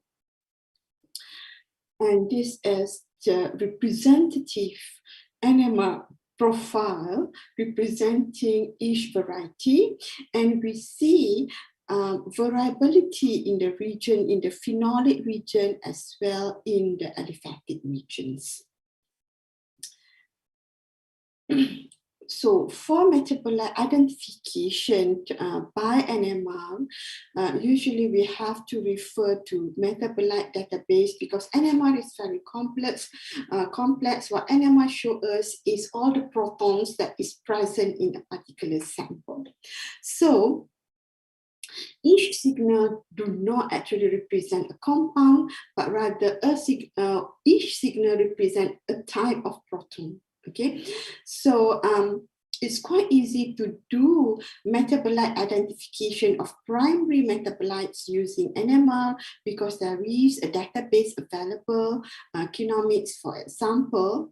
But in our work, we are trying to ID the secondary metabolite. So this proved to be the big challenge in our work, and we needed to actually isolate the compounds and create an NMR database of the secondary metabolite for this plant in order to accomplish the metabolite ID. Okay? This is the fingerprint of the LCMS fingerprint representing each variety. Again, here we see variability in the phytochemical composition based on the mass to charge ratio and also the acquisition time among the varieties. So in LCMS, we perform a dereplication process using NZMine software. Dereplication process is a process where we identify the known compound based on matching of the mass data. And we dereplicate this against dictionary of natural products because that's where most of the secondary metabolites are being reported. And we successfully dereplicated 26 compounds using LCMS, using the mass data as well as the retention time. And these 26 compounds comprised of the flavanol, proanthocyanidins, hydrocinamic acids, furanocoumarine, and flavonoglycosides. And we all know that mass identification are still, even though the level of confidence is very high, but it is still a tentative identification. So we actually validate this mass identification using 6 isolated metabolites consisting of the flavonoglycosides, which we isolated and run the mass and NMR spectral data. However, as I said before, okay, so this is the bottleneck of the work, the isolation process, because as you can see from the profile of this herb, the chemical constituent present is not in a major compounds. Okay, it contains of a lot of minor compounds. So the isolation process was very tedious and very difficult. So we had to do that in order to get more information to put in our database so that we can use this for the metabolomic work later.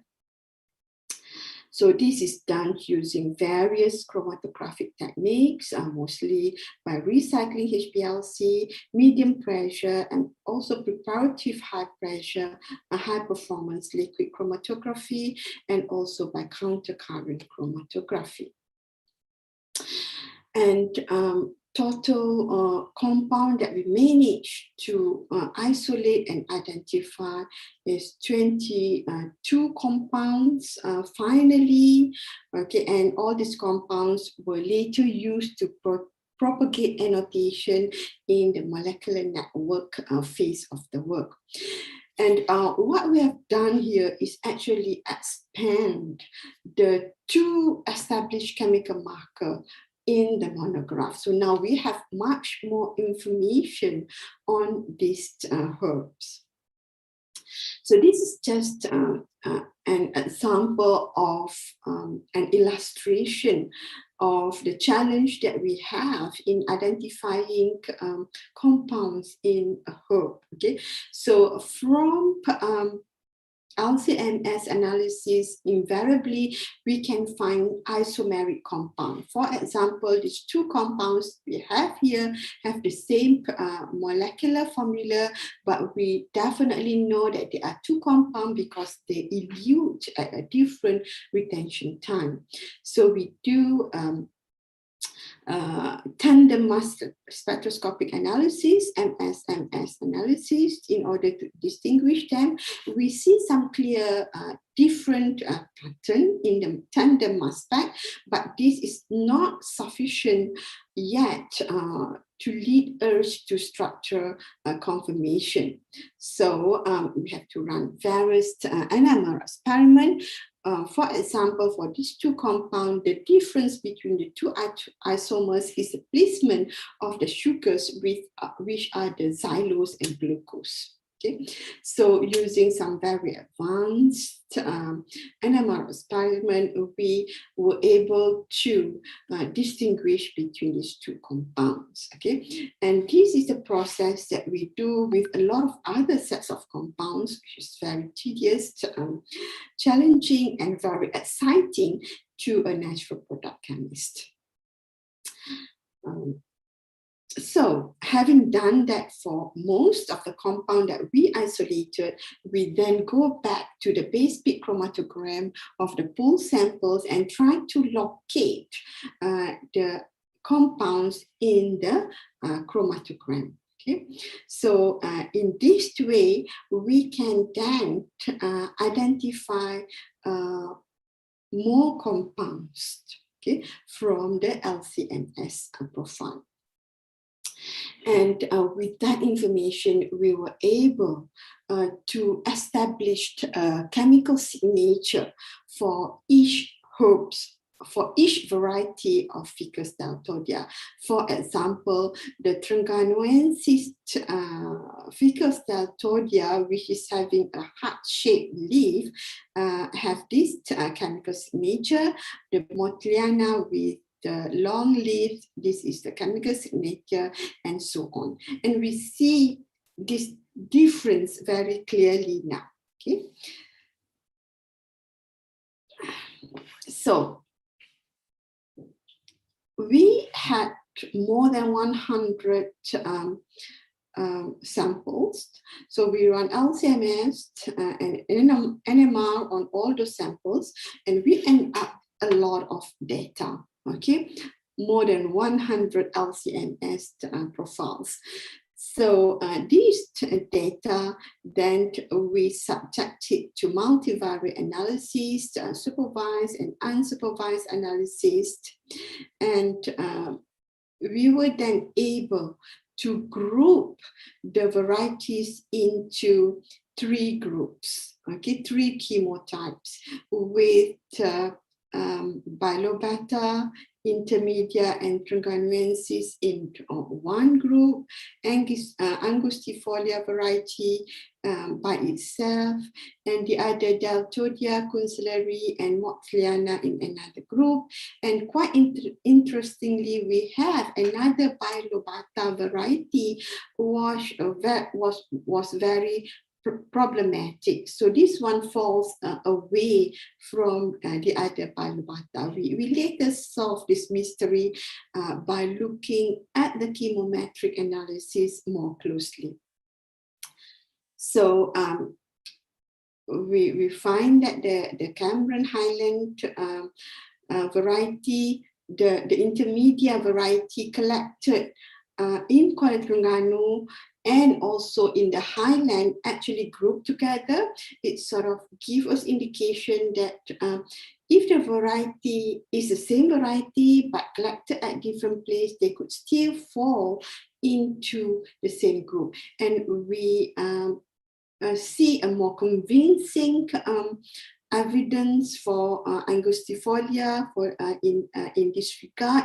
We collect Angustifolia from several locations and they're still clustered together.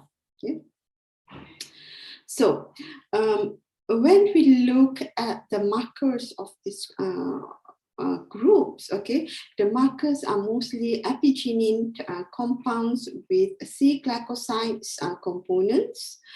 And we find that the chemotype A group are characterized mostly by epigenin with diglycoside, and sugars are consisting of pentose and glucose. Chemotype B are characterized by mono and diglycosides of glucose, specifically as the sugar component. And chemotype C is characterized by mono and diglycosides of glucose and rhamnose. So now it gives us, having all this information, it gives us an opportunity to inspect the distribution of the two markers that was established in the monograph, isovitaxin and vitaxin. And we find that these two markers were not equally distributed among the varieties. For example, isovitaxin is very dominant in the Angustifolia variety, but its presence in other varieties are quite insignificant. Whereas for vitaxin, we can see significant amount in Deltodia, Kunseleri, and Mottliana. So this sort of justify our doubt in the beginning that having two markers for a complex herbal like this is really not adequate, okay, in terms of describing the chemical composition, and hence this will give a very big implication on the biological properties of the herb and will affect the final quality of the herbal product. And using the same approach, we could now suggest a more specific marker according to the chemotypes. Now, the next part of the work is trying to link the chemical profile with the anti-diabetic property. I mentioned at the beginning of the presentation that for all the 100 samples that we do chemical analysis, we also perform its alpha-glucosidase assay. So now we are linking these two data together and subject that to multivariate analysis. And this plot actually showing a correlation which components are actually contributing to the biological properties. So we find that compounds coded as SO2, SO4, SO6, SO9, S10, S23 were actually positively correlated to the inhibition rate, okay, with the VIP value of more than 1. And these are the proanthocyanidins, flavonols, and also one of the flavone glycoside.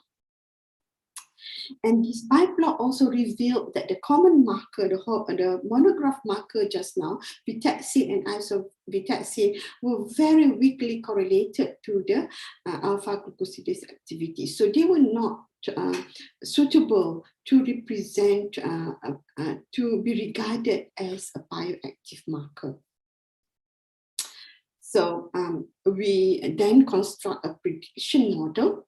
Okay, the chemical profile with the prediction model using the training set. A training set is the samples that were collected from the same place, grown under the same condition. Okay, and then we tested this model using a test set, which are samples growing at all other places, and we find that the experimental and the predicted value were very close. Okay.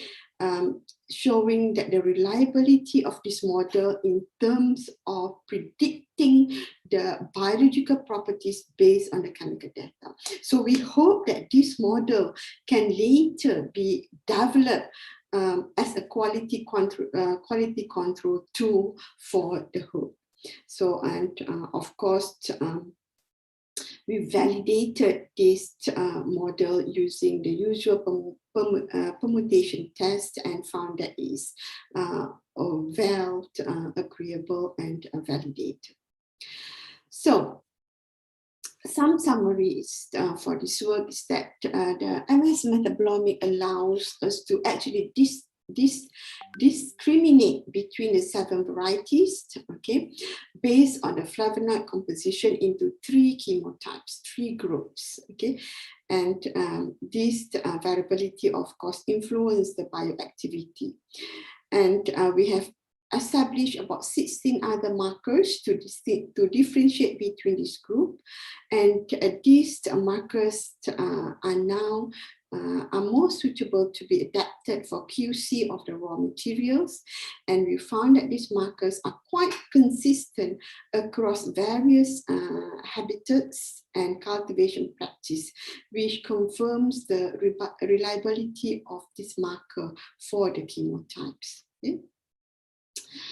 And our molecular network dereplication workflow, which I did not really present in this work, okay, allow us to annotate most of metabolite presence in Ficus deltoidea, which expands the chemical profile and allow chemical signature establishment. And then these evidence are actually beyond the flavonoid composition. Okay, and the annotation is still unambiguous.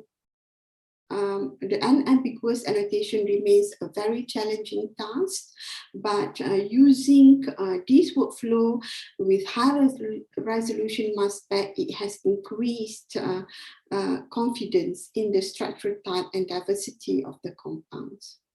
And we hope that this work will lead us later to development of pattern recognition, okay, for comparison of the metabolite profile, and this could be adopted as a quality control hub. Rather than using a single compound, we can now use a pattern recognition, artificial intelligence approach to actually identify inspect the quality of the raw materials. And of course, further work must be done to better link the biological properties and the chemical signature. And this work is the work of Dr. Adeline Afzand and Dr. Naraini, 2 PhD candidate on this work. And this work was funded by the Ministry of Agriculture, Malaysia. thanks to them, and we also thank our collaborators in UNISA for the samples in their germplasm unit and DNA work, and of course collaboration with Professor Jean-Luc Wofender, University of Geneva, for that made this work possible. With that, thank you very much for your kind attention.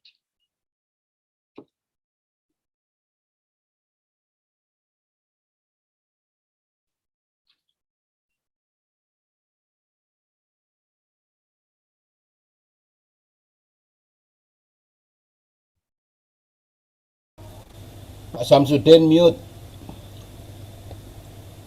Pak Samsudin masih. Yep. Okay. Thank you, Professor Nurhadeni.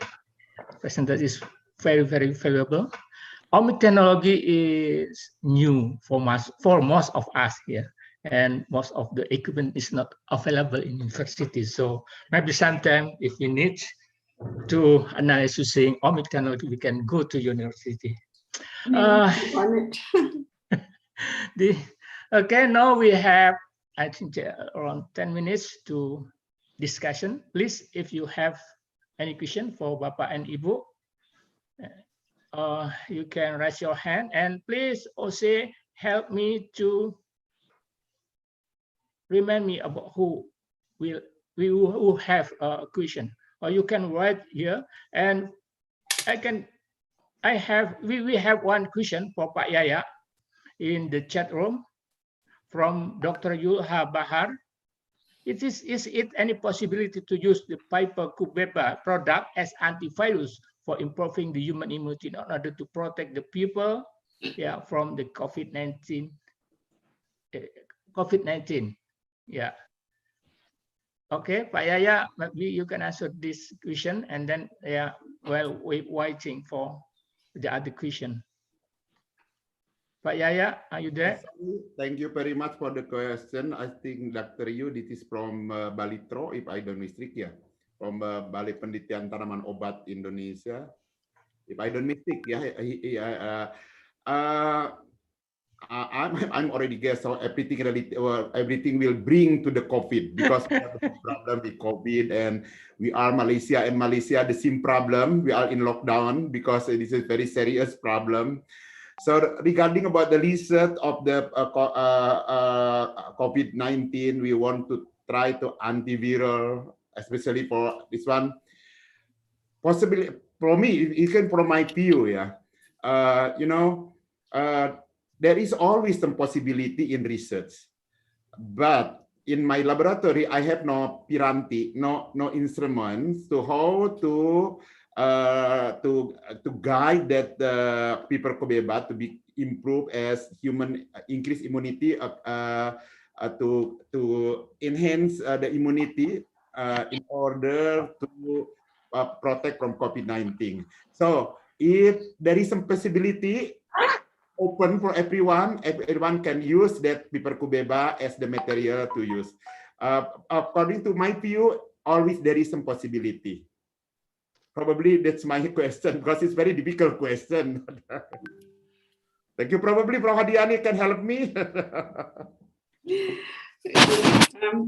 I think we need to be very careful, Pak Yaya, in trying to make any recommendation, because it's very easy for the public to take this the wrong way, and this is at a time of crisis. I think we need to focus to the public health measure. So we don't want to be sending out the wrong the message that that lead to misunderstanding by the public. But yes, I think there's a lot of potential for natural products to be utilized against a lot of diseases, especially for infectious disease. But a lot more research needs to be done. if we're going to be used as a therapeutic, there's a lot of research that needs to be done. And another way is actually looking at the herbs and spices that could boost our immune system. And we already know a lot of this. Okay, I'm sure our first speaker can elaborate more. There's a lot of spices and food that are useful for boosting the immune system, and this will help us fight COVID-19. But it will not be the primary therapeutic way at the moment. At the moment, we still need to have the vaccine. We still need to avoid being in contact with the virus. We need to follow all the SOPs that has been in place. But yes, I think there's a lot of potential, and this should motivate and inspire our researchers to probably bring the level of our research up. But we see there's a huge gap in the healthcare now. We don't really have a drug for this yet. So this is a time that we put our efforts together and looking forward, because we know there's a lot of potential. Just that we need to be careful and realize that there's a lot of study needs to be done first. Okay, thank you, Pak Yaya. Thank you, Professor Nurhadini. Any question for Professor Takuya? Yeah. Okay, I have one question for Professor Takuya Sugihara. Professor, you know, the effect of the anti-allergic compound is dose dependent. So if we use the compound in functional food, how to control the dose? It is very difficult problem to control how to intake, how much we take the functional substances. So it is food, so we cannot regulate the volume and the amount of intake. So, so we need to think about the safety net. So so we also evaluate the safety of the especially extract. So the extract means it is a concentrated one. So we Recording need to in progress. clearly evaluate the safety of the extract. Of course, it has some health function, but we need to, on the other hand, we need to evaluate the safety. Unfortunately, we did not check the cumin extract, but in human, in mice, it's no problem. So maybe it's very high concentrate. We are administer the very high concentration of the extract, but no problem on mice. So it is maybe it's safety, but we need to evaluate in human. We need to evaluate in human before produce the functional anti-allergy functional food. Yeah. Okay. Thank you. Okay, there's one question from Professor Swijio, please. Okay, thank you, Pak Samsudin. Welcome, Professor Sugihara. I am Swijio from Gajah Mada University. Nice to meet you. Okay, I have a small question. So in Japan, how about the criteria of product? Some of product perhaps belong to functional food, but also it is a campo of herbal medicine. What is the criteria you have in Japan? So in Japan, the functional food is of course regulated under the law. So the government check the function of the functional food on human. And then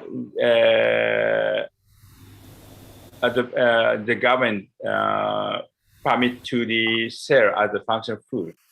Herbal medicine also, it is categorized in food in Japan, not medicine. So the traditional medicine and kind of spices also, and some in Japan, the kampo is very famous in Japan. They come from China, so it is not medicine in Japan. So it is the kind of food. So it's also controlled by the law as if you use it as a functional food.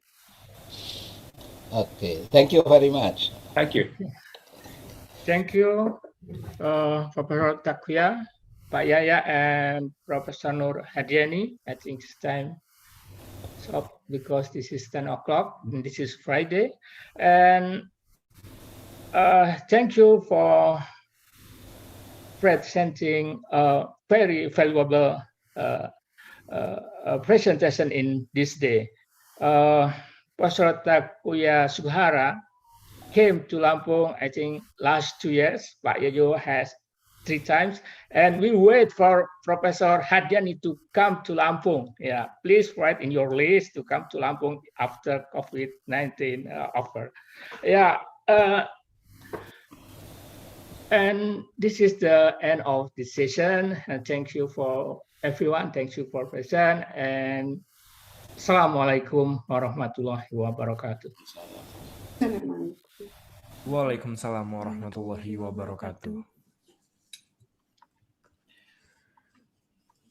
Okay, thank you very much for Dr. Samsu Nurdin for guiding us in the first section of plenary. And also, thank you so much for all the plenary speakers. For all of the certificate and souvenir from us, we'll send to your home address. Terima kasih banyak kepada Bapak Dr. Samsu Nurdin yang telah memandu kami di sesi pertama ini. Dan terima kasih kepada para pembicara pleno. Sertifikat dan souvenir akan kami kirimkan ke alamat rumah masing-masing. Before we continue to the next agenda, we would like to do the photo session. So all of the participants may turn on the camera.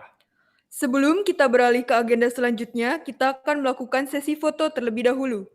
Kepada para hadirin dipersilakan untuk menghidupkan kamera.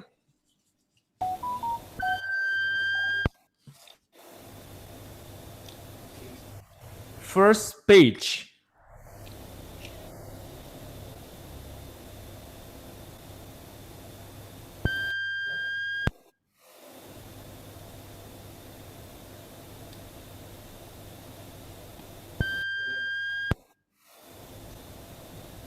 Second page.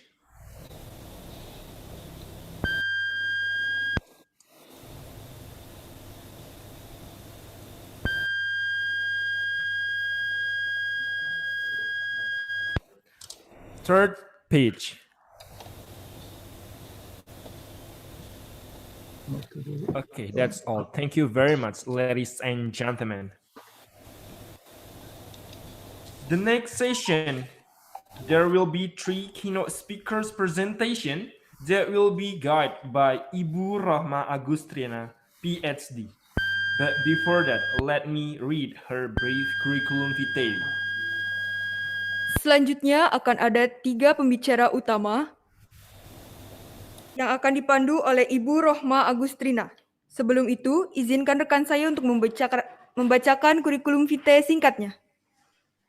Ibu Rahma Agustrina, PhD. Here are her education background.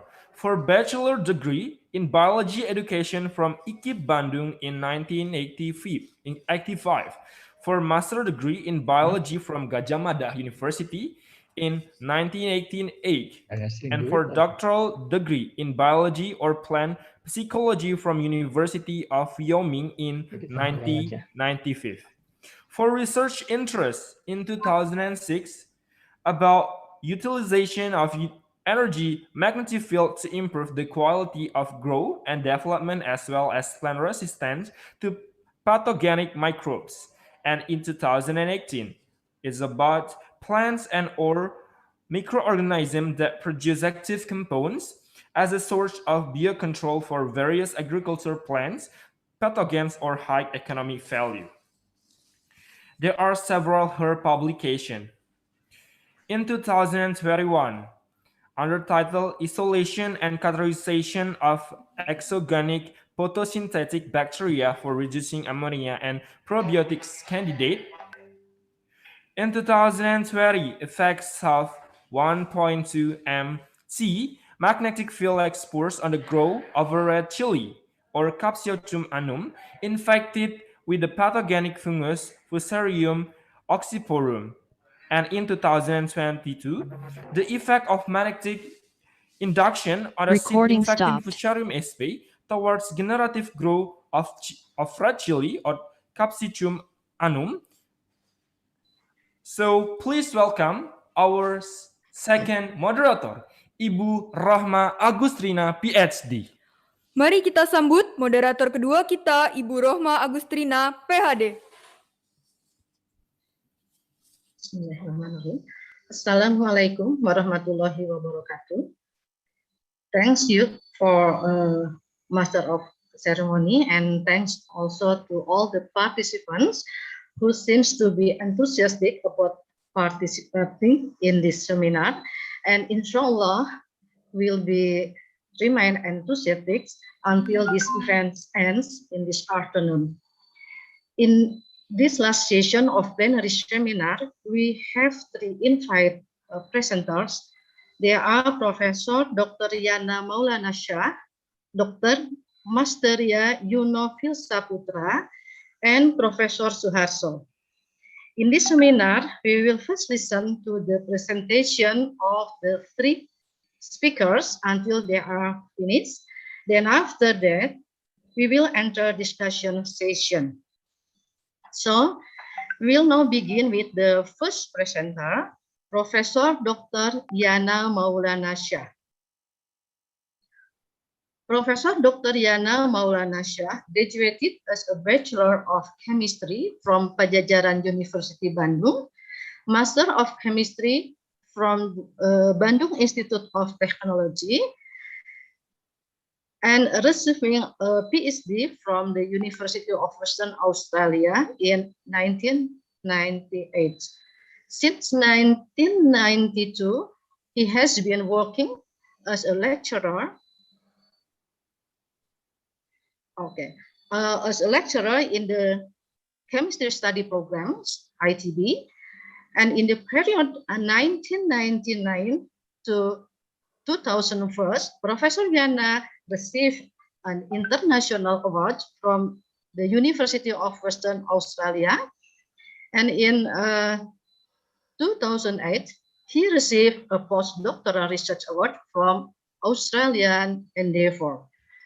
Then in 2009, he was awarded the position of professor in the field of natural products chemistry.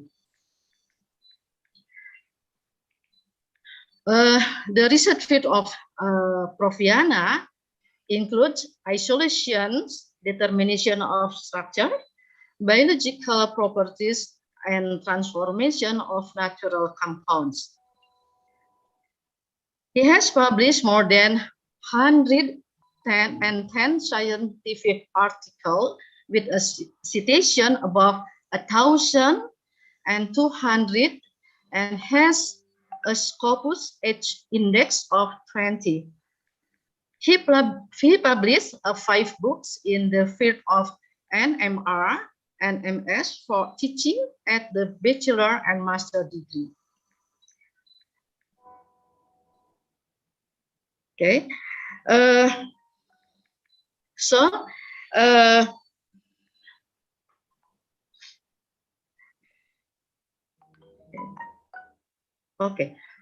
now it's time for us to listen his presentation. Prof. Yana, you have 20 minutes for presentation, and I will remind you your time ends 2 minutes before. Ladies and gentlemen, please welcome Prof. Yana Maulana Shah. And Prof. Yana, time is yours. Thank you very much, Professor Rohma, and for your nice introduction. First of all, I want to thank the organizing committee for inviting me to take a part in the ISTHM seminar. So let me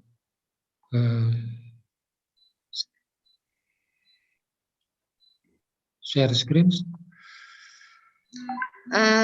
Yes. Yes. Thank you very much. So my topic in this seminar is about the natural compounds as anti-diabetics.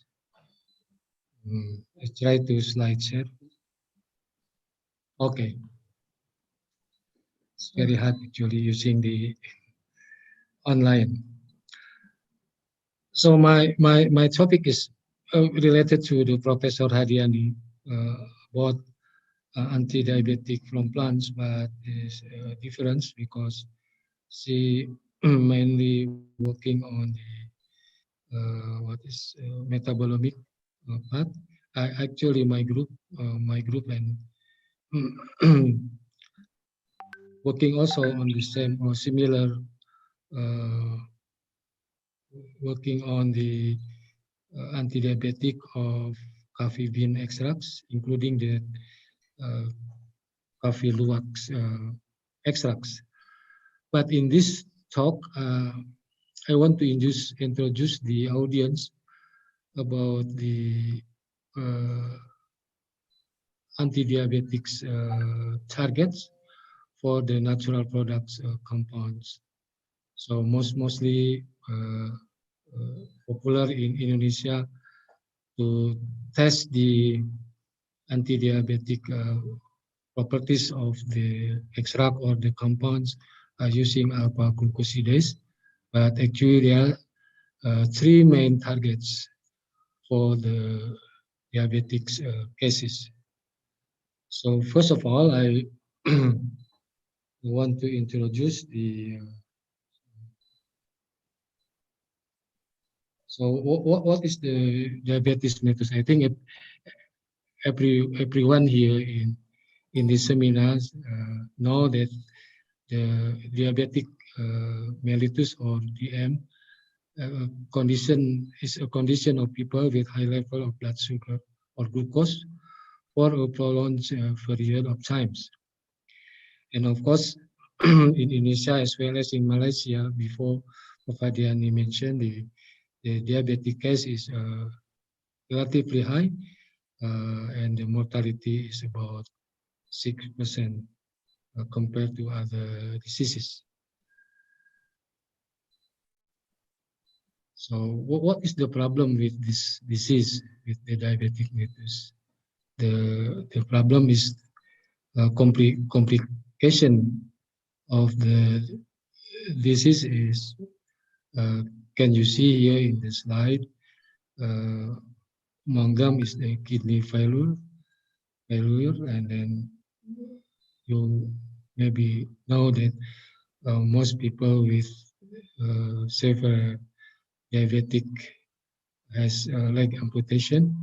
Also, it will be complicated with vision loss and nerve damage, heart attack, stroke, and of course the body weight loss. So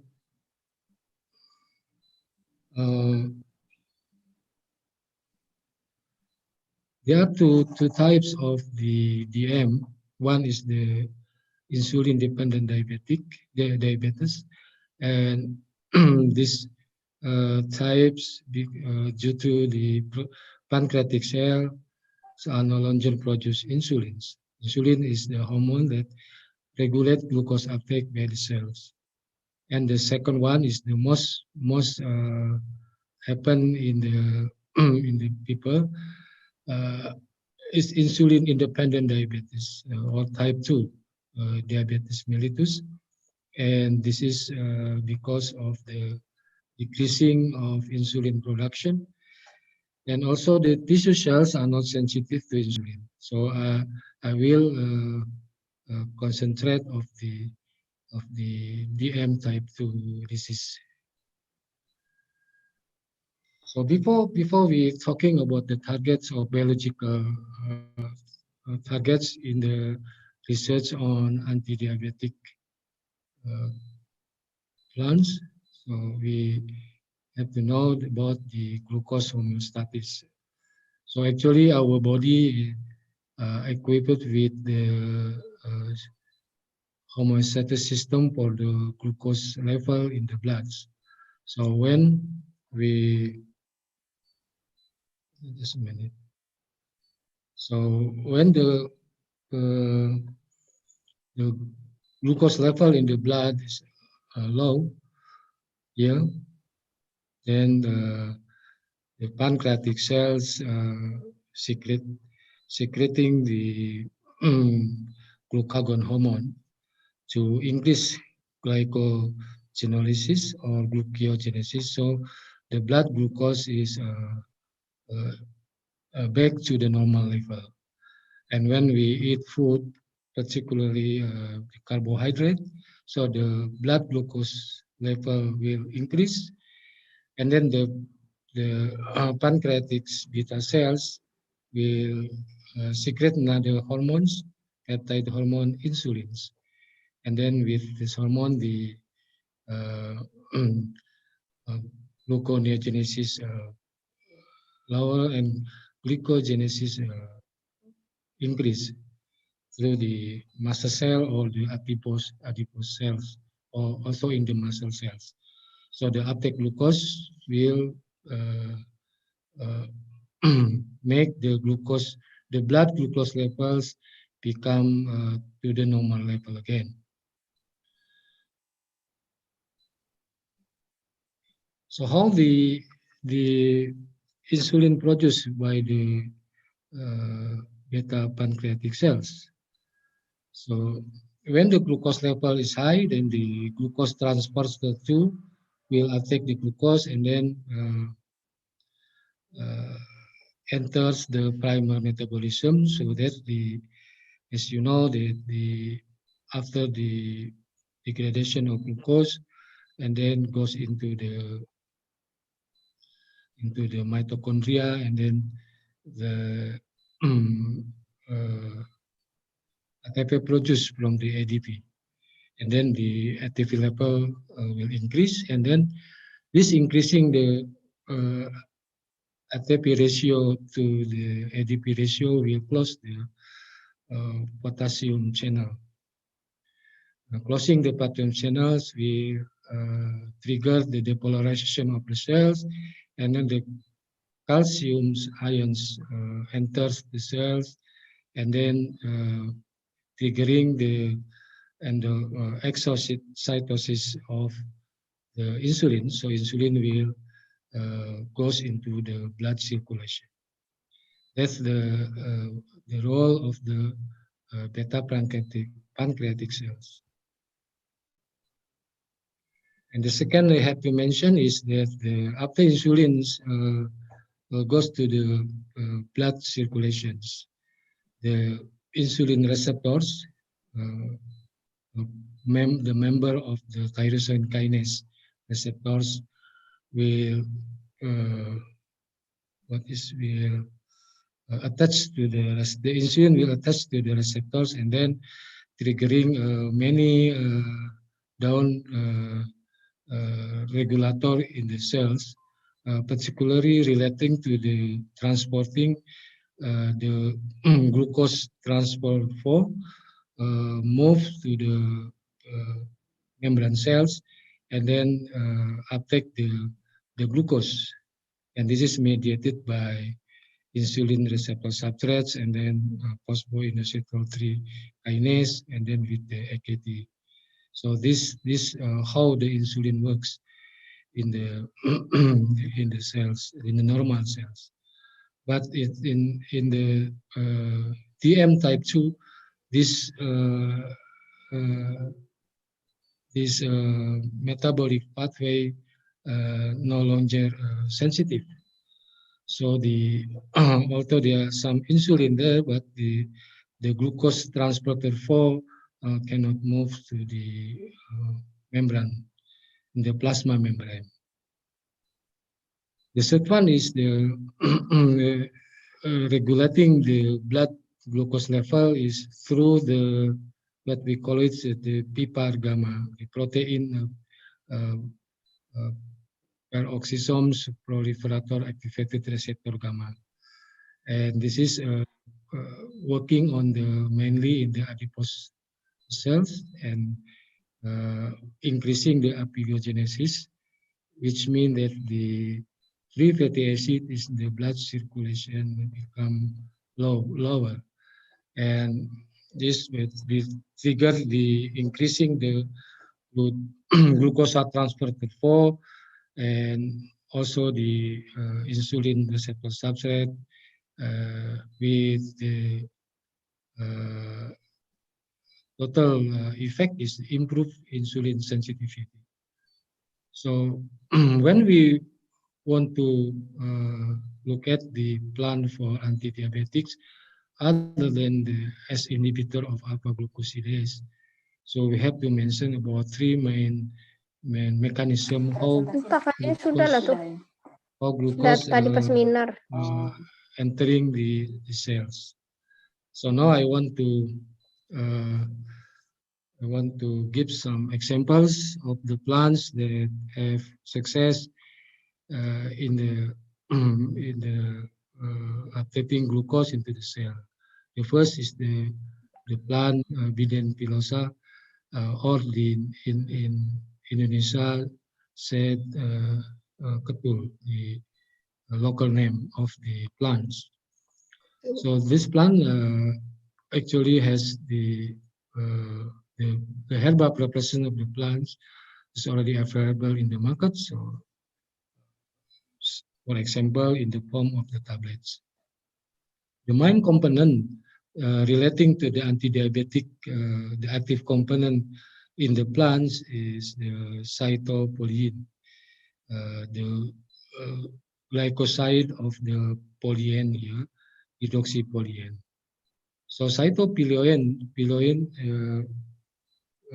in the not mice is with the dose 25 microgram per kilogram body weight induce the normal levels of glucose and also insulin after 10 weeks. And also this compound also in other mice using the higher dose 500 microgram per kilograms, also increasing insulin production. So other studies using the extract of Biden pilosa to the same mice in 1 gram per kilogram body weight, lower glucose level. And when the test incorporate the active component, also significantly reduce the glucose level. So this means that the because the active components increasing insulin production, this plant within pilosa work on the beta pancreatic cell in increasing the insulin production. So this plant also has been tested to human. Biden pilosa formulation 400 milligram a day for 3 months can reduce the fasting glucose level, and also the HbA1c, the indicator of average of glucose level. Also the formulation also increasing insulin level.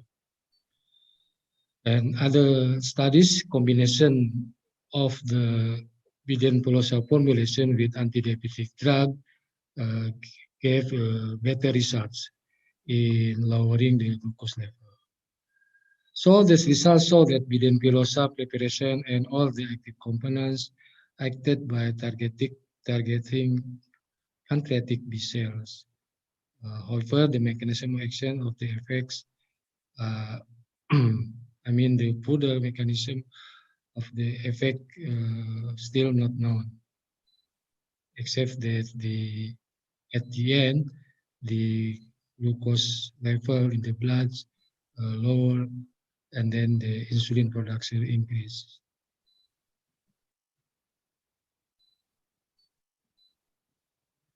Yeah, the plants that can working on the pancreatic beta cells. For example, the T. Camellia sinensis. The active component is the flavonoid. Enhance insulin secretion, also inhibit pancreatic beta cell apoptosis. So is the lowering the pancreatic damage. Capsaicin, flavonoid, or alkaloid, or saponin tannins from carica papaya, capsaicin from capsicum annum, curcumin from curcuma longa or from tumulawak, as Dr. Yaya mentioned before, also can enhance insulin secretion. So it's work on the beta pancreatic cells. Momodicin from Momordica carantia, the bitter fruits, increase pancreatic beta cell regeneration. So it is very important to for the diabetic type 2. And the respirator or quercetin is commonly found in many plants, can inhibit pancreatic beta cell apoptosis and also enhance insulin secretion and inhibit pancreatic beta cell apoptosis. These plants available in Indonesia as well in Malaysia. So this plant is very popular actually. This is the structure of the active component from these plants. So this is the epigallocatechin 3 galax, and this is capsaicin, the amide, aromatic amide from Capsicum annum, and this is the curcumin.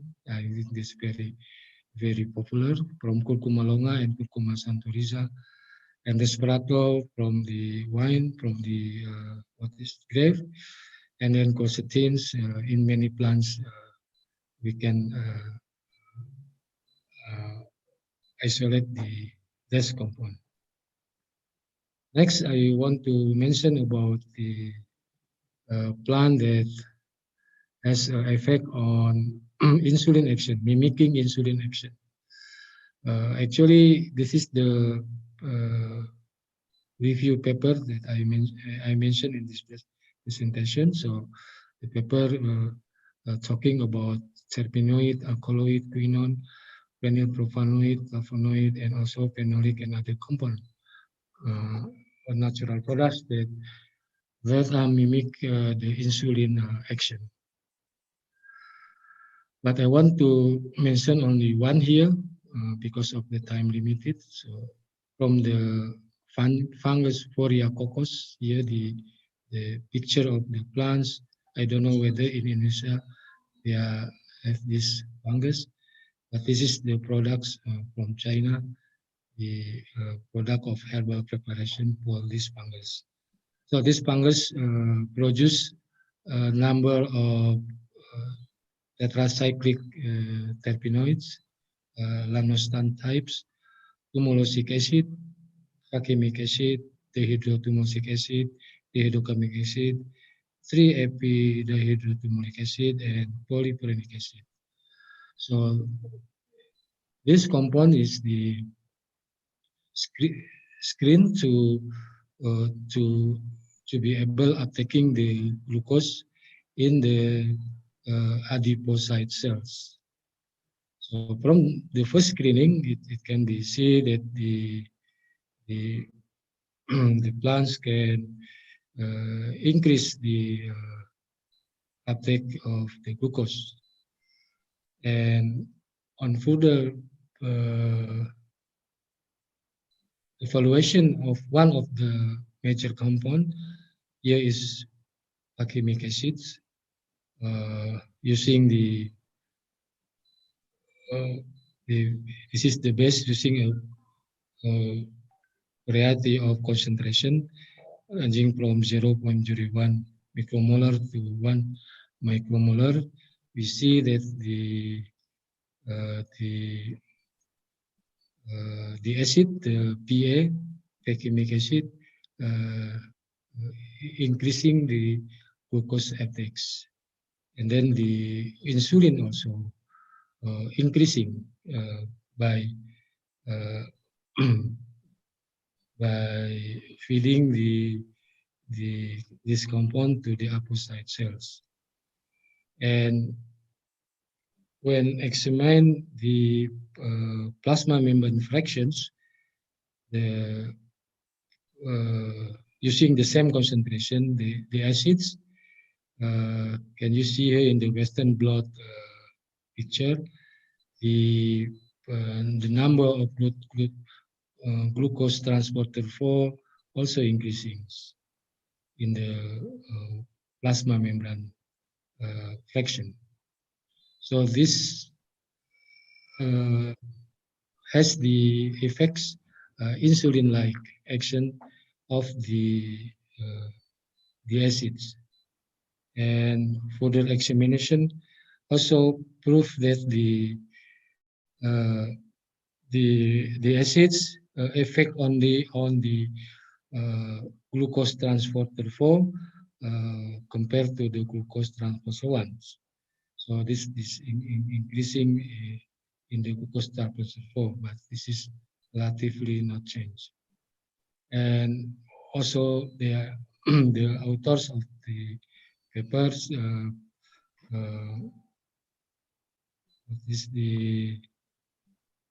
examine also on the number of the pathway within the cell relating to the insulin action. So based on these results, the fungus of Borrelia-Coccus, particularly the active component, the pancreamic acid, is working on these sites, working on the mimicking of insulin through the insulin receptors. With the end of results is make the GLUT4 vesicles more on the plasma membranes, and the mechanism is through this pathway from this other kinase. So as conclusions with this brief presentation, I hope that the audience can have the idea about the diabetic or anti-diabetic testing.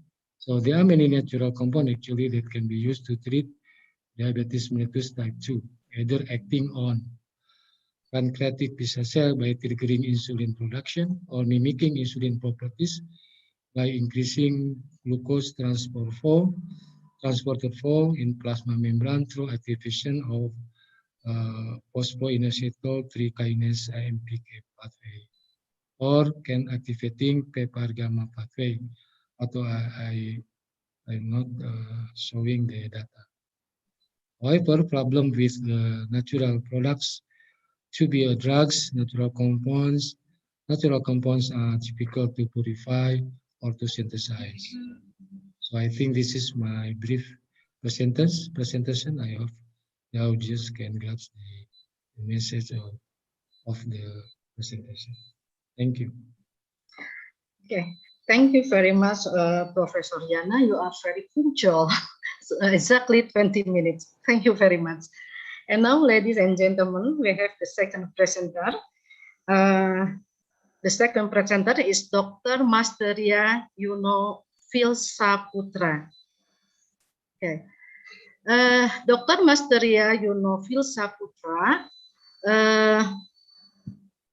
Okay. Currently, Dr. Masteria Yuno Filsaputra working for Research Center for Biotechnology, Indonesian Institute of Science, LIPI, and his specialization is marine natural products and drug discovery. He has several academic qualifications. Okay. He has graduated from a Bachelor of Science in Chemistry from University of Andalas, he got Master of Science in Marine Biotechnology from March Polytechnics University in Italy, and got a PhD degree also in the same university. Okay. Dr. Master also received several academic honors and awards. I just will mention a couple of them. First, he got the Travel Award 8th edition of Global Young Scientist Summit in Singapore. And then he also postdoctoral fellowship Fulbright program from United States. And well, we can see this another ones. He also a membership of several professional bodies, as you can see here in the PPT. Okay, next. Okay. Okay. Now he acts as a research program coordinator of biotechnology in LIPI, and okay, he has published 37 number of publication, and he got Scopus HI index 7. Okay. Okay. He also got 2 patents. Okay. Okay. He also a member of a journal editorial in a international journal, like you can see here. Okay.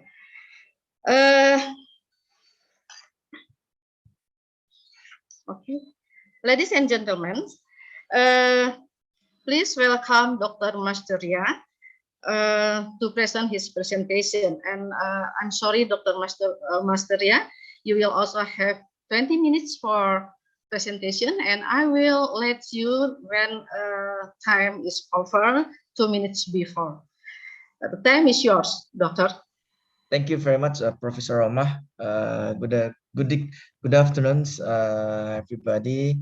First of all, I would like to thanks to all the organization committee for invitation me for the International Seminar Traditional Herbal Medicines, ISTHM 2021. So let me share my presentations.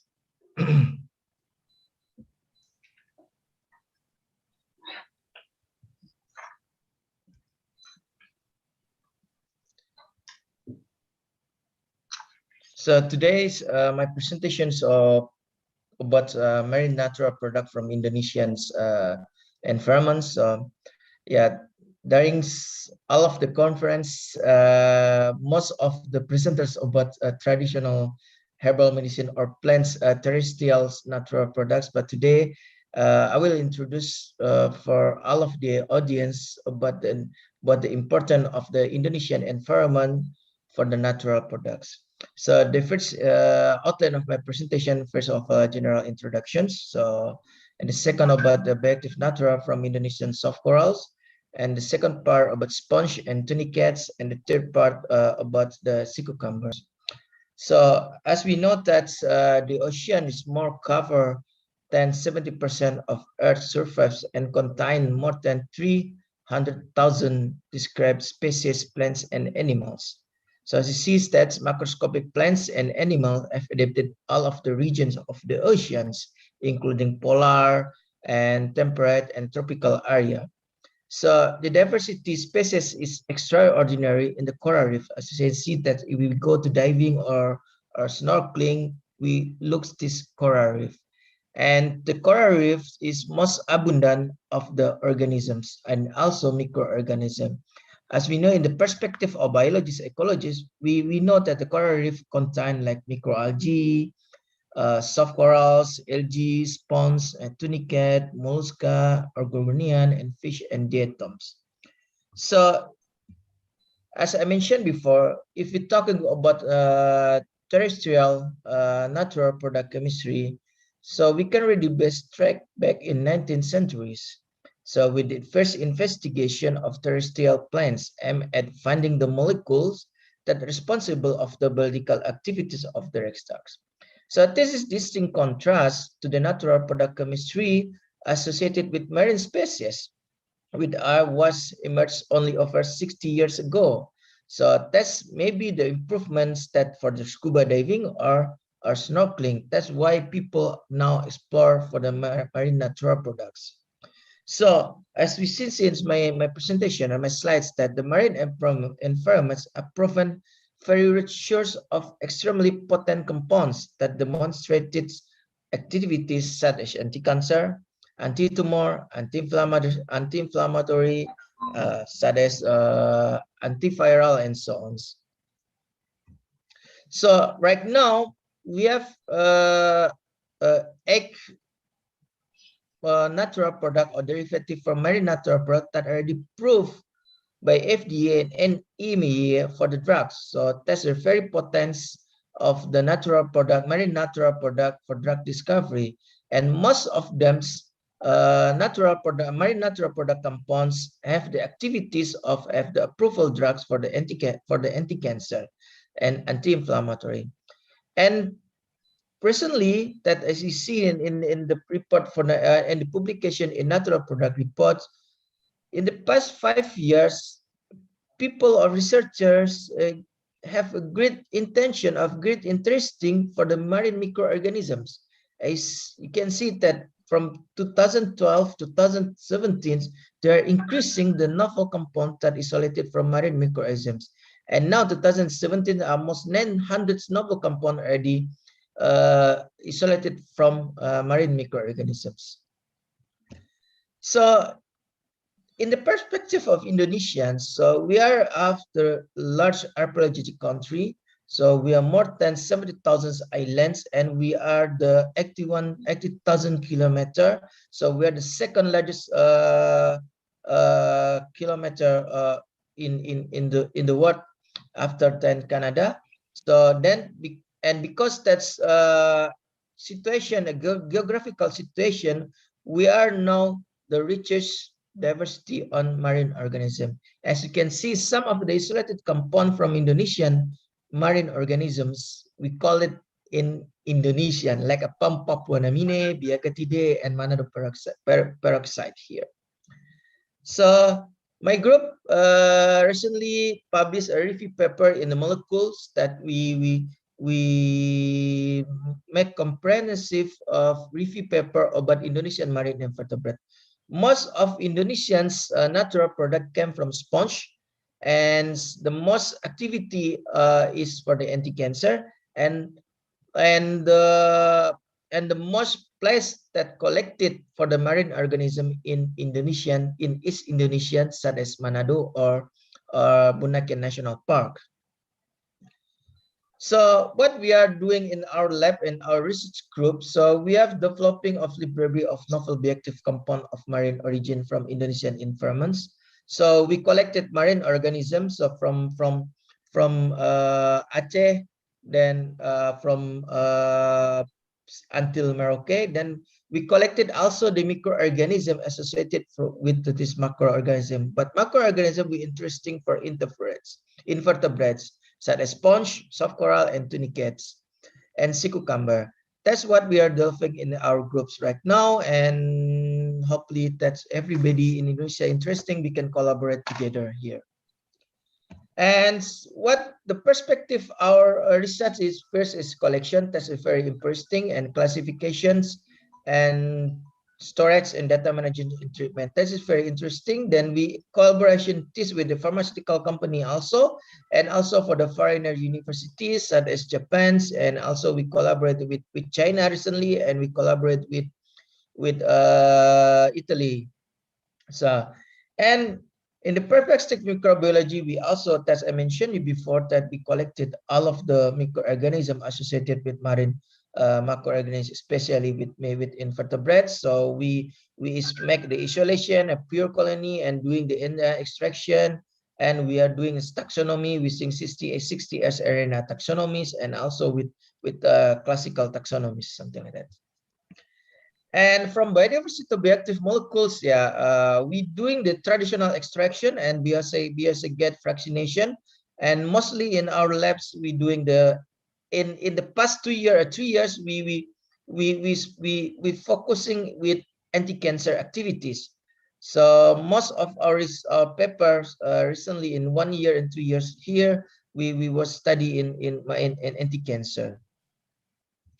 And yeah, this is very interesting that Professor Nur from University of Marat that I mentioned about the replication and metabolomics. So we did it also in our lab, and this is very interesting. The new technique and kind of the metabolomics. But in the replication here in marine natural products, we already have the database marine literature that we can note that's put in MS or NMR in database. We can see that there's new compound or non-compound, and that's very interesting for us in the area of marine natural products. And this is some kind of the result that I worked in past 7 or 8 years ago. That's my PhD research about the sinularia from soft coral, and this is very interesting because we isolated a lot of new compounds from the sinularia. So here from the steroidal fraction from the soft coral sinularia, we isolated 5 new compound type of steroids, and one of them gorgosterol with cyclopropan ring. And we evaluated all of them with the farnesoid X activated receptor that it is potentially used for the treatment cholestasis. And the gorgosterol, you see that's here, gorgosterol have possible for the treatment of cholestasis because they antagonize for FXR mediated transcription OST alpha. And we isolated also several new compounds from the non-polar or polar fraction from the soft coral. For example, from non-polar fraction, we isolated 5 diterpenoid. We call it sembranoid, type of sembranoid, and like chloroscarbolide B, and prescabrolide. And from the polar fraction, we isolated 1 new compound type of glycoside, a sinulariside, and have interesting because they have acetyl ring inside the glycoside ring. And the other polar fraction, we isolated the 2 alkaloid compounds named sinulylfoxide and sinulylphoside. And all of these isolated compound we evaluated for anti-inflammatory and using the inus protein inhibitions. So here that reported for the biological activities. So you can see that sinulylfoxide and sinulariside and the non-compound cerebroside show the moderate activity for the anti-inflammatory because the inhibition, the protein inus protein inhibitions. And this is recently paper that we are accepted in Junisapur Journal Natural Product 2021. So we isolated 2 non-steroid from Sinularia polydactyla that we collected from Lembeh Islands in Bitung. So we evaluated with cytotoxic activity with colon cancer cell line and brain stem lethality assay. So these 2 steroid fraction sound the moderate activity for the cytotoxic activity. And the other fractions and the other interesting is sarcophytones. And sarcophytone is very abundant, and if we can collect this organism also by hand with snorkeling without scuba, because they are only growth in 2 until 5 meters, so you can do a snorkeling. So in this sarcophytone, there is 2 main compounds named sarcophytoxide and sarcopines. And this sarcophytoxide and sarcopine we evaluated for TRPF3, that's very interesting for neuroactive and anti-inflammatory. As you can see, this sarcophytoxide and sarcopine have the potential for a neuroactive and anti-inflammatory. And this is very interesting because my first investigation for sponge in Indonesia, Lichetta. So Lichetta consists with two major compounds named lichutamol A and lichutamol B. And most of the organic extract from this lichuta consists of two major of 6% of two major secondary metabolite. And some of paper mentioned that these two compounds have the antimycobacterium and have the possible ubiquitin receptor. And in our investigation, we found that lichutamol compound have act as a modulator for TRPA1 and TRPM8 channel. That is very interesting for the inflammations and neuropathics. And for the molecular mechanism of this compound, we did the structure reactivity for this compound using the semi-synthetic routes such as acetylation, reductions, and also for the lichutamol A and lichutamol B. And we evaluated from the semi-synthetic compounds and the isolated compound lichutamol A and lichutamol B. That is very interesting that acetylation of these compounds decreasing the activity or the efficacy for the lichutamol compounds for TRPA1 and TRPM8. And that's very interesting. And recently, that's lichutamol A and lichutamol B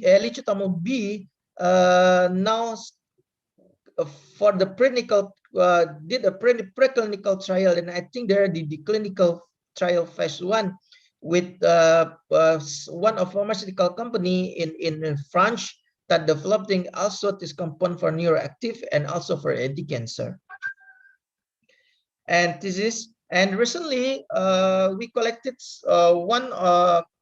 we did expeditions in Seribu Islands or Kepulauan Seribu near Jakarta. So we isolated two peptide of compounds that we call it name as Seribunamide because they collected in Seribu Islands, and one compound named haloricinamide A. But unfortunately, all of these two of these compounds not show cytotoxic for any kind of the human cancer cell lines such as MDA MB231 and HT29, pancreatis 1 or A549. So, but we still progress to find the activities of the compound, but we already published this compound in the paper of the marine drugs. And recently we isolated also two new compounds type of diterpenoids in Ternate Islands, because we in our research group we collected also from the pollutant environments, and we collected also in East Indonesia with non-pollutant environments. And in Ternate Islands we isolate two new compounds that have shown moderate cytotoxic activity with the human cancers, cell line, colon cancer, pancreatic cancer, and lung cancer cell lines. We already submit this paper and hopefully will be published soon. And another interesting organism from Indonesian's marine organism is tunicates. So this is Polycarpa aurata. So Polycarpa aurata is very abundant in Indonesia. So in any place you can do snorkeling or you can do diving, you can find the Polycarpa aurata.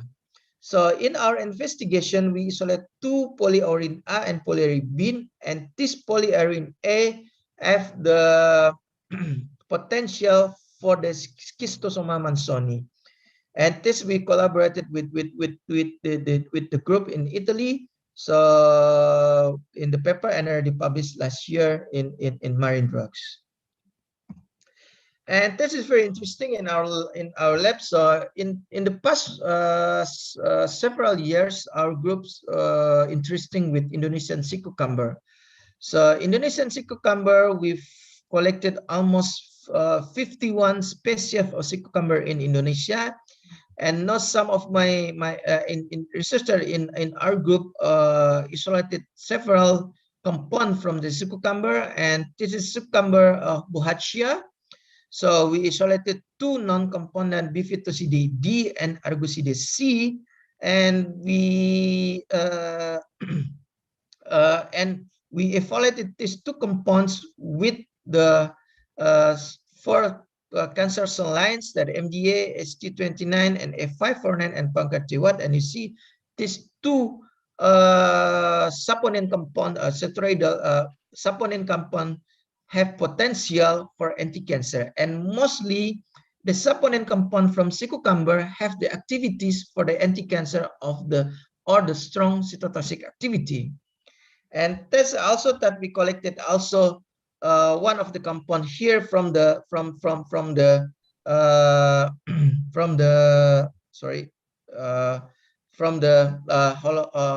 Bohacea. That's all of my presentation. Thank you very much. And this is our group. So we have collaboration for other researchers in university. Thank you. Okay, Dr. Mas, I'm sorry. You are also very punctual. Thank you very much. And I just get information from my colleagues that Professor Suharto is unable to attend to this seminar. So we will just begin with the discussion. And I see from the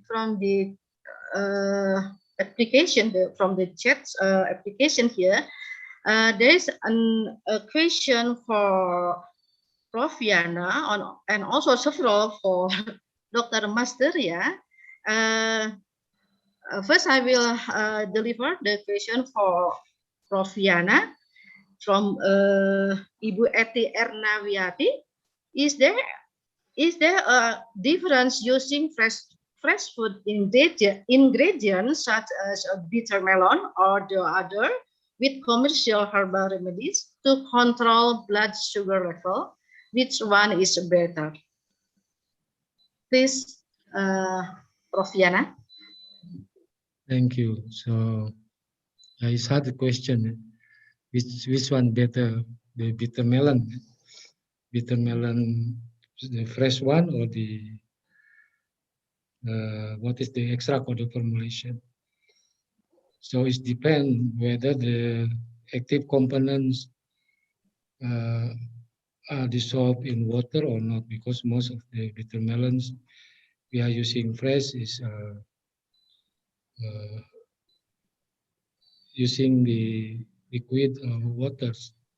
So if the active component dissolve well in the waters, I think the fresh one has the same effect. I mean the good effect as well as the herbal preparation. So we have to know about what is the active component first, whether is it the water soluble or the what is fat soluble. I mean non-polar one. If non-polar one, maybe we have to do some suitable formulation to be for the preparation has to be as effective. For example, like the temulawak. The temulawak active component is actually non-polar compounds. So if we using the preparation by using waters, it can be the active component will only dissolve very little. But if we use the suitable preparation, because it's a non-polar compound, like we are using the juice, the juice of the rhizomes. So maybe the liquid, the oil fraction come out from the rhizome. So it depends actually. Okay, thank you, Prof. Yana. And here for Dr. Mas Ria, you have 2 questions. First from Ibu Noviani. Ibu Noviani asks, is there any most potential anti-diabetic compounds found from a marine organism? And also he asks, is there any correlation structures between anti-inflammation and anti-diabetic properties that have been reported? Yeah. And the second one, I'm sorry, Yes, yes. there's another one. There's another one as from Ibu Alfi Kusuma Wardani. He asks, how can we find out the database about marine natural products, considering the source of this marine natural product is hard to find? Please, Dr. Masdaria. So thank you very much, Professor Rama. Yeah. Actually, there's not much paper about marine natural products for anti-diabetic. So I think it's only one of the compounds that already known established here for the macroalgae and microalgae for the anti-diabetics. So also we also doing screening for the anti-diabetics from sponge of coral, something like that, and also we. One interesting also for sea cucumber, one of my college also did the anti-diabetic from sea cucumber and also show the potential for anti-diabetics. So I think for the antibiotic for marine organisms, only macroalgae or seaweeds and microalgae and sea cucumber for the potential. And for antibiotic for the anti-inflammatory to be honest, I still don't know, but it will be good to establish also some of the review paper to look the structure activity relationship here for the antibiotic. But we recently we already submit the paper only for the structure activity relationship for the cytotoxic activity from Indonesian sponge. So hopefully we can publish in this year also. And it's meant for marine natural database. So there is I think 2 database already in the website right now. First, marine literature, we call it Marine Lits. So in collaboration with Royal Society Chemistry, and this is developed with Professor G.W. Blanch from the University of Canterbury and New Zealand. So you can check in Marine Lits. So there is several. It's very easy to use this database because you can check it only based on your molecular weight, and you can get this in the compounds known or new. And there is one database also named GNPS or Global Natural Product Database. So the first build of this database for marines, but now they expand also for plants database, and mostly their database for the LCMSMS, and this is developed from the group of the Peter Doristen from University of California, San Diego. And yeah, that's it mostly. That the very interesting, the very important right now to get a new compound or to non-compounds, we need doing the metabolomic or the replication. That is very interesting because we're not wasting our time to find a molecule, so we can notice non or new. So we don't not wasting our time to doing a proton, a carbon, or CHC, QC, something like that to find this non or new. So based on database, we get it. Okay, thank you, Dr. Masdaria. I have a question for Prof. Yana. I just curious about what this one, Biden pilosa. It looks like has a good compounds that is very useful for the anti-diabetes. My question is it possible for the people who has a problem with diabetic, and then if it's because usually if people has a problem with diabetic, he or she depends on the drug. Is it possible for them to use that kind of herbal or this kind of plants with and then after using this plant, the problem of their diabetic will be under control? But I mean here they have to eat this herbal continuously. Is it possible? Okay, thank you. It depends on the diabetic types. I mean, as I said, as I mentioned before, that we have to check whether the problem of the DM type 2 on the pancreatic cells or on the sensitivity of insulin. If there are problem in pancreatic cells, so it is, I think it's possible. Okay. If we can have the I mentioned in my presentation, the Biden pilosa working on pancreatic B cells. But it depends what is the because whether the damage of the pancreatic cells or I mean or the difficulty of what is the insulin production. So the Biden pilosa is working on that, and also there are many or other plants also working on the beta pancreatic cells. So if we use that, it could be possible. The beta pancreatic cells become close to normal again. Okay, that's a good news. Okay, anyway. But Thank you if very the much. problem is in the insulin sensitivity, so we can't. We have to do with the drugs. Okay, Because then it's not in the insulin problem, but in the insulin sensitivity. okay, okay. So still we have to ask the doctor first. Okay.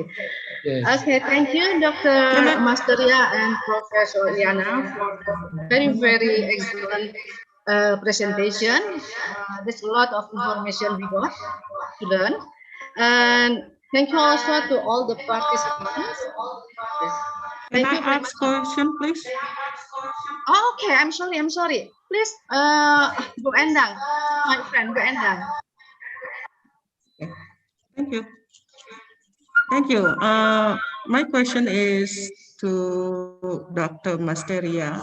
I was wondering whether any research had been done with microalgae that we can find in like a coral reef or like in a grass, seagrass or something like that. Because I'm interested in working with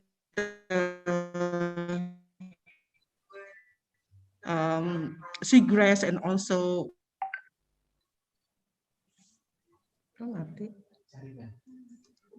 Bu Endang? Yeah, I did already.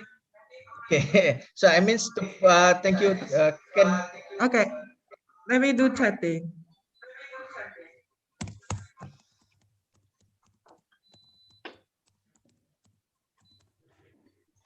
Okay, let me check. Okay, about the macroalgae, yes, and seagrass.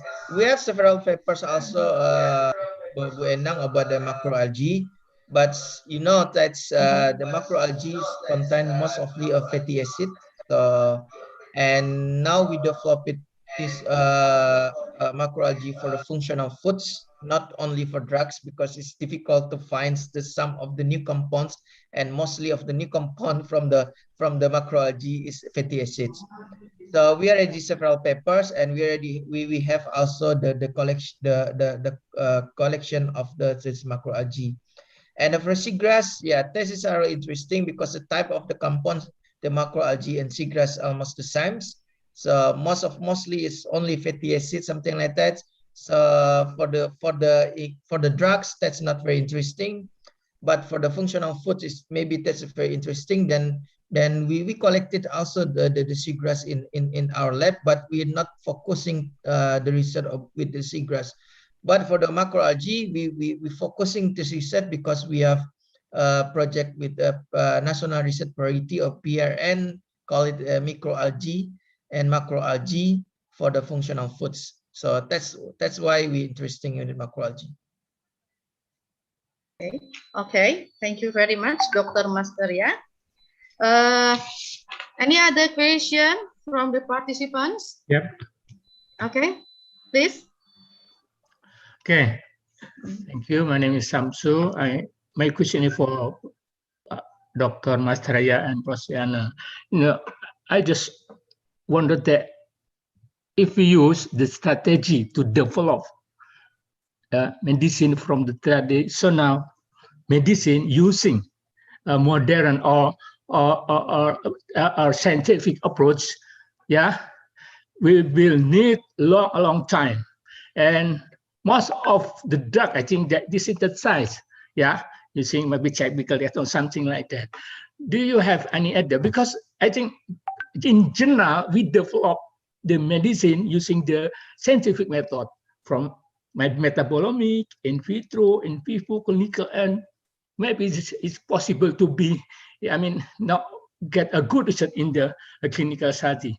But do you think maybe it is possible we will develop new method to get new medicine without using the long way? Because in our country, as problem, it will have to follow the conventional method. Yeah, that is my question. Yeah. I think it's from Yana first.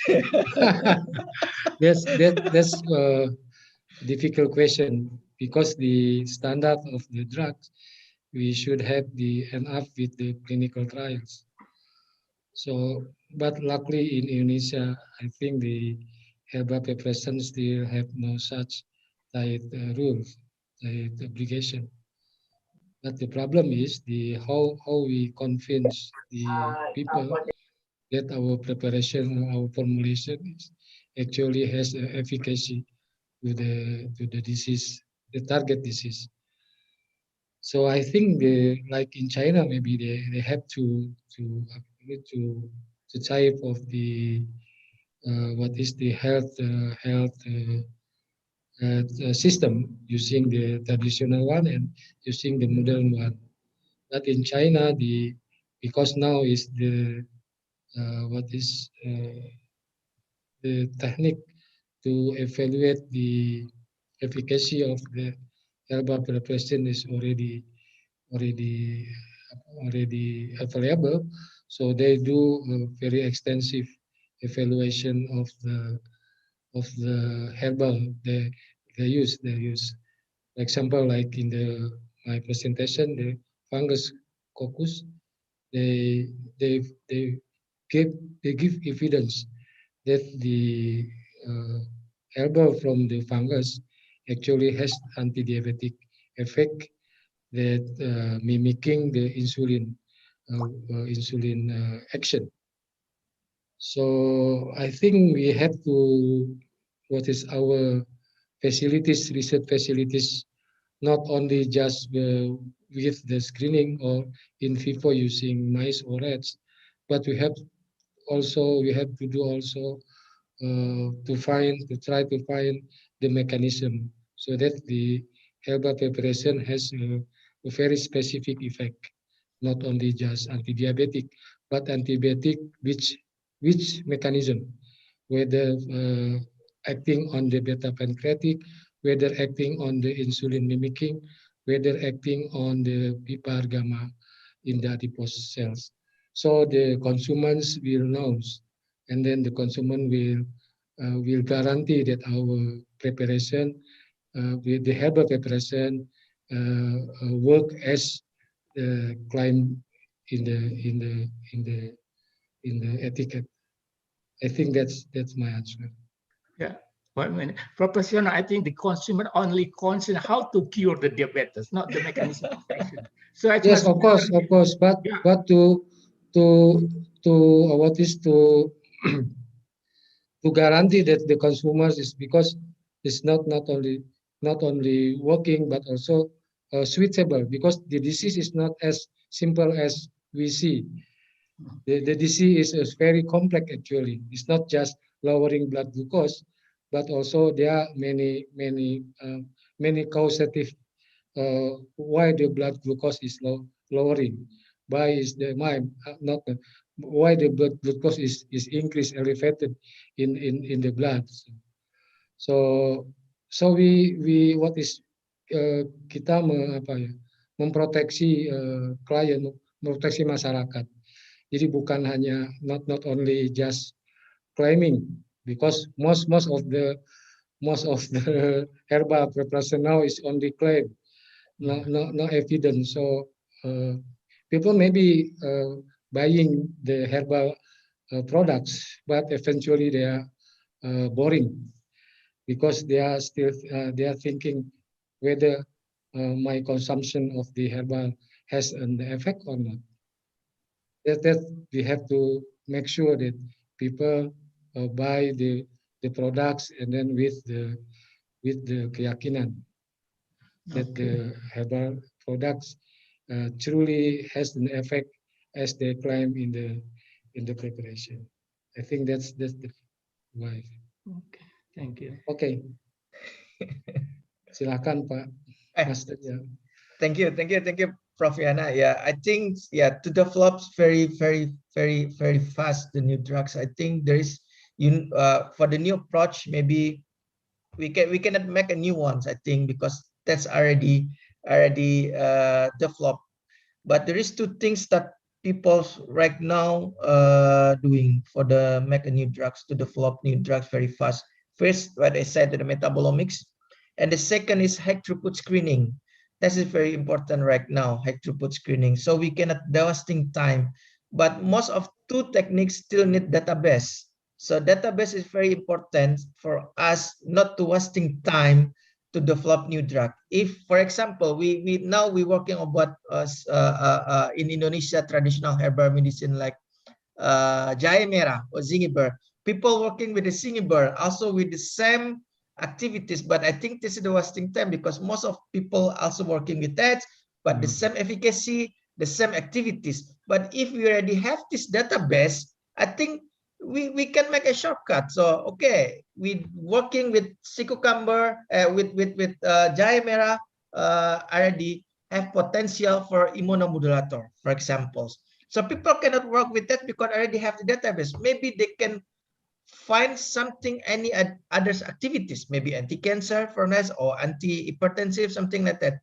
But if we don't have database, people still doing the same time, the same thing in the same time. I think same thing using that, doing the screening again and doing, for example, isolation of the molecule again, and the same, they got the non-compound also, and this is the Washington, and I think that's the most people in Indonesia doing that, I think. But if we are developing also together for the traditional herbal medicine, example for the efficacy, for the activities, also for the compound, for database, I think that will be make the developing Indonesian traditional herbal medicine. I think the key of the success is a database, because we are working with pharmaceutical company also in LIPI, and the pharmaceutical company is in Spain. The name of Pharmama, the development for the anti-cancer. They can develop the new compound to be drugs approval by FDA and EMEA only 10 years.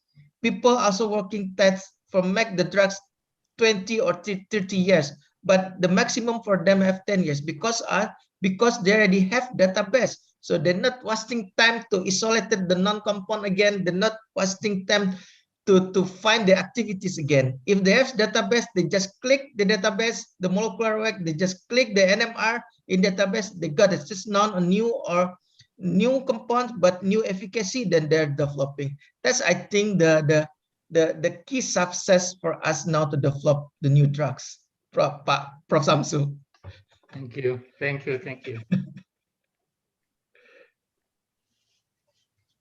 Ya, Bu Rahma, it's okay.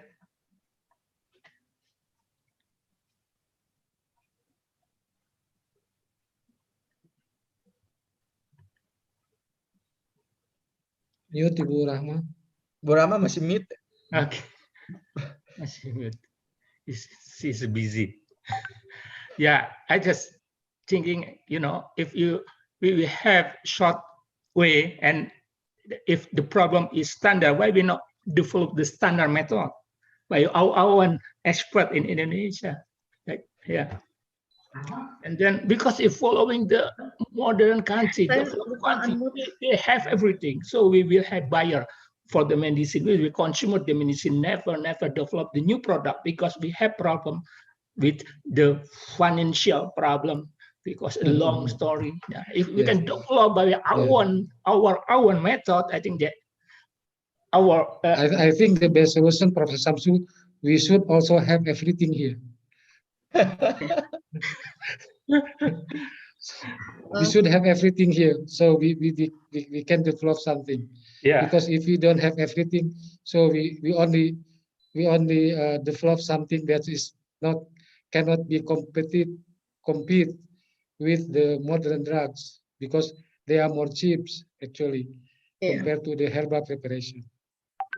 So we have to have the everything here. So we can not just using the bambu runcing. Yeah.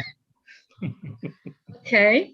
Okay, it was very nice discussions. We learned a lot of things today, but because of the time confining also, today is Friday, so we will close our discussion until now. Thank you very much again, Prof. Yana, and also Dr. Masteria, and also thanks to all the participants. And I will close this seminar, this session with Assalamualaikum warahmatullahi wabarakatuh. Waalaikumsalam warahmatullahi wabarakatuh. Thank you very much, Ibu Rohma Agustrina, PhD, for guiding us in the second session. And thank you for all of the plenary speakers. All the certificate and souvenir from us will send to your home address. Terima kasih banyak kepada Ibu Rohma Agustrina, PhD, yang telah memandu kita pada sesi kedua acara ini. Dan terima kasih kepada para pembicara pleno. Sertifikat dan souvenir akan kami kirimkan ke alamat rumah masing-masing. Before we continue to the next agenda, we would like to do photo session. So all of the participants may turn on the camera. Sebelum kita beralih ke agenda selanjutnya, kita akan melakukan sesi foto terlebih dahulu. Kepada para hadirin dipersilakan untuk menyalakan kamera. Page 1.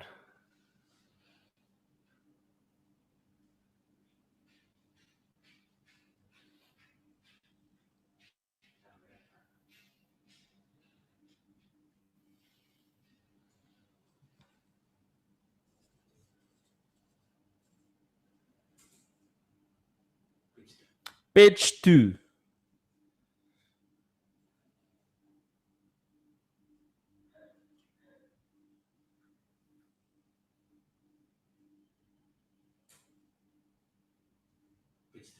Page 3.